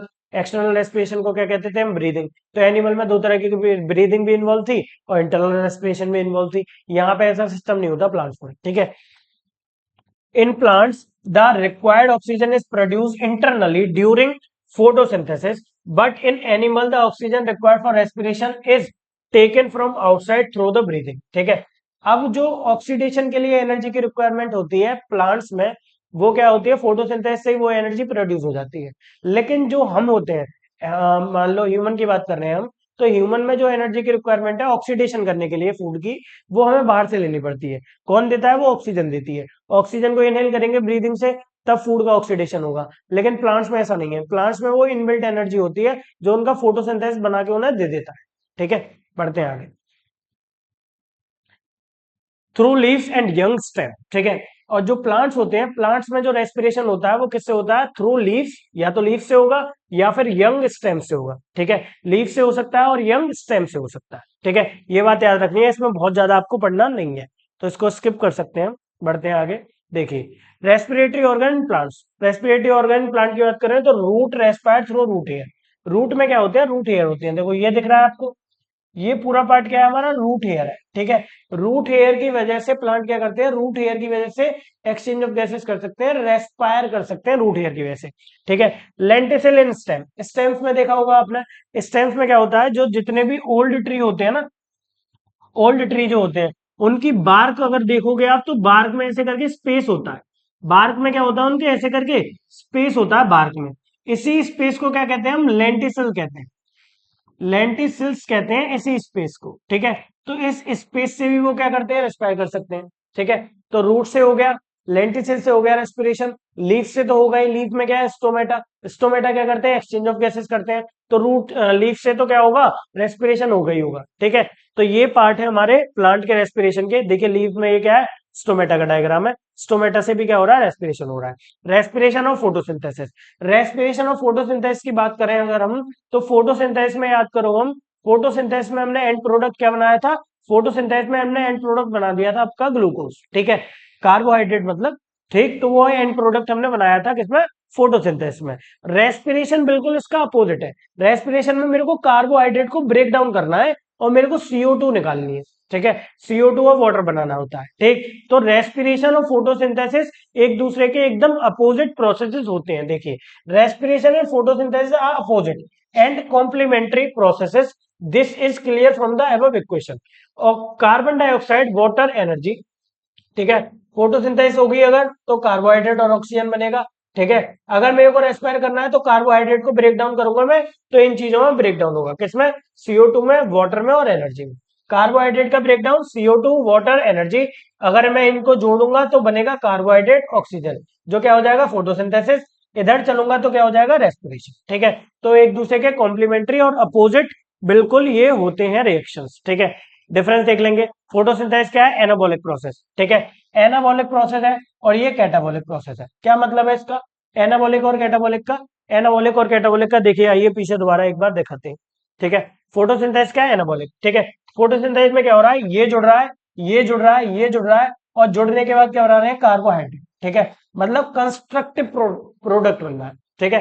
प्रोसेस कैसा है, कंस्ट्रक्टिव प्रोसेस है, ठीक है, मतलब चीजों को जोड़ रहे हैं इसमें हम, ठीक है। तो चीजों को जब जोड़ते हैं तो क्या होता है उस प्रोसेस को कहते हैं एनाबॉलिक प्रोसेस, ठीक है। अगर मैं चीजों को तोड़ रहा हूं, एक कंपाउंड है फॉर एग्जांपल देखिए, अगर A B और C इनको जोड़ के मैं एक प्रोडक्ट बना दे रहा हूं D, ठीक है, तो इस प्रोसेस को कहूंगा मैं एनाबॉलिक, एनाबॉलिक, ठीक है। और अगर मैं क्या कर रहा हूं D को तोड़ रहा हूं, D को तोड़ने के बाद A plus B plus C बना दे रहा हूं, A plus B plus C बना दे रहा हूं, तो इसको कहते हैं हम कैटाबॉलिक, कैटाबॉलिक प्रोसेस, ठीक है। तो ये होते हैं कैटाबॉलिक और एनाबॉलिक, ठीक। तो ये क्या है आपका फोटोसिंथेसिस एनाबॉलिक है, रेस्पिरेशन कैटाबॉलिक है, ठीक है जी। Energy, energy is required, photosynthesis में एनर्जी की रिक्वायरमेंट होती है, that is it is an endogenous endoenergic process है ये, ठीक है। एनर्जी रिलीज होती है रेस्पिरेशन में, ठीक। टाइम इसमें अकर ड्यूरिंग डे टाइम, ये आपको याद रखना है। फोटोसिंथेसिस किसमें होगी, डे टाइम में होगी, क्योंकि रॉ मटेरियल क्या था इसका, एक सनलाइट भी थी, तो डे टाइम में फोटोसिंथेसिस होगी, ठीक है। ये क्या होती है अकर ऑल द टाइम, ये पूरे टाइम चलती रहती है प्लांट में रेस्पिरेशन, ठीक। Occur, occur in plant cell having cytoplasm, ठीक है, प्लांट सेल में होगी जिन जहां पे साइटोप्लाज्मा होगा। अकर इन ऑल सेल, ठीक है, सारे लिविंग सेल्स में हो सकती है ये फोटोसिंथेसिस, वहां पे होगी जहां पे साइटोप्लाज्मा होगा, ठीक है। और रेस्पिरेशन प्लांट के सारे लिविंग सेल्स में हो सकती है। CO2 is absorb and O2 is release, ठीक है। फोटोसिंथेसिस में क्या है, CO2 एब्जॉर्ब हो रही है, O2 रिलीज हो रही है। इसमें O2 इज एब्जॉर्ब और CO2 is release, O2 absorb हो रही है, CO2 रिलीज हो रही है। बढ़ते हैं आगे देखिए, ठीक है। रॉ मटेरियल्स के क्या है, CO2 है, वाटर है, इसका रॉ मटेरियल क्या है ग्लूकोज और ऑक्सीजन, ठीक है। और एंड प्रोडक्ट क्या होता है इसका, सुक्रोज होता है, ठीक है, जो एक कार्बोहाइड्रेट है, और ऑक्सीजन होती है, ठीक है। इसका एंड प्रोडक्ट क्या है, कार्बन डाइऑक्साइड और वाटर। बढ़ते हैं आगे, ठीक है। Respiration in animal, respiration in animal देखते हैं, ठीक है। तो रेस्पिरेशन इन एनिमल कल ही देखना पड़ेगा हमें, वीडियो हो जाएगी बहुत ज्यादा लंबी, ठीक है। तो रेस्पिरेशन इन एनिमल पढ़ते हैं हम कल, क्योंकि आगे के हमारे टॉपिक्स क्या है, आगे के हमारे टॉपिक्स थोड़े छोटे छोटे हैं। ट्रांसपोर्टेशन और एक्सपिरेशन बहुत ज्यादा बड़ा टॉपिक नहीं है, ठीक है, छोटे छोटे टॉपिक है, तो हम उनको इजीली कवर कर सकते हैं आगे। और आने वाले दिनों में हम और भी लेक्चर्स लेके आने वाले हैं, ठीक है।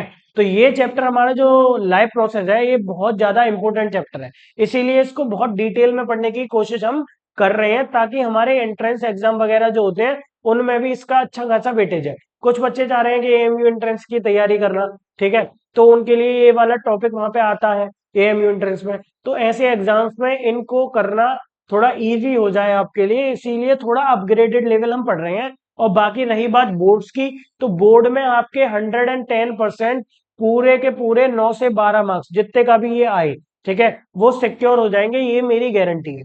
इससे बाहर कुछ नहीं आएगा। बहुत डिटेल में नोट्स है, तो बस आप पढ़ते रहिए, मेहनत करते रहिए। क्लास पसंद आई हो तो मेहनत के लिए लाइक करिए, चैनल को सब्सक्राइब कर लीजिए, ठीक है। मिलते हैं अगली क्लास में। अगली क्लास में हम रेस्पिरेशन ह्यूमन से स्टार्ट करेंगे, ठीक है। ओके बच्चों, बाय।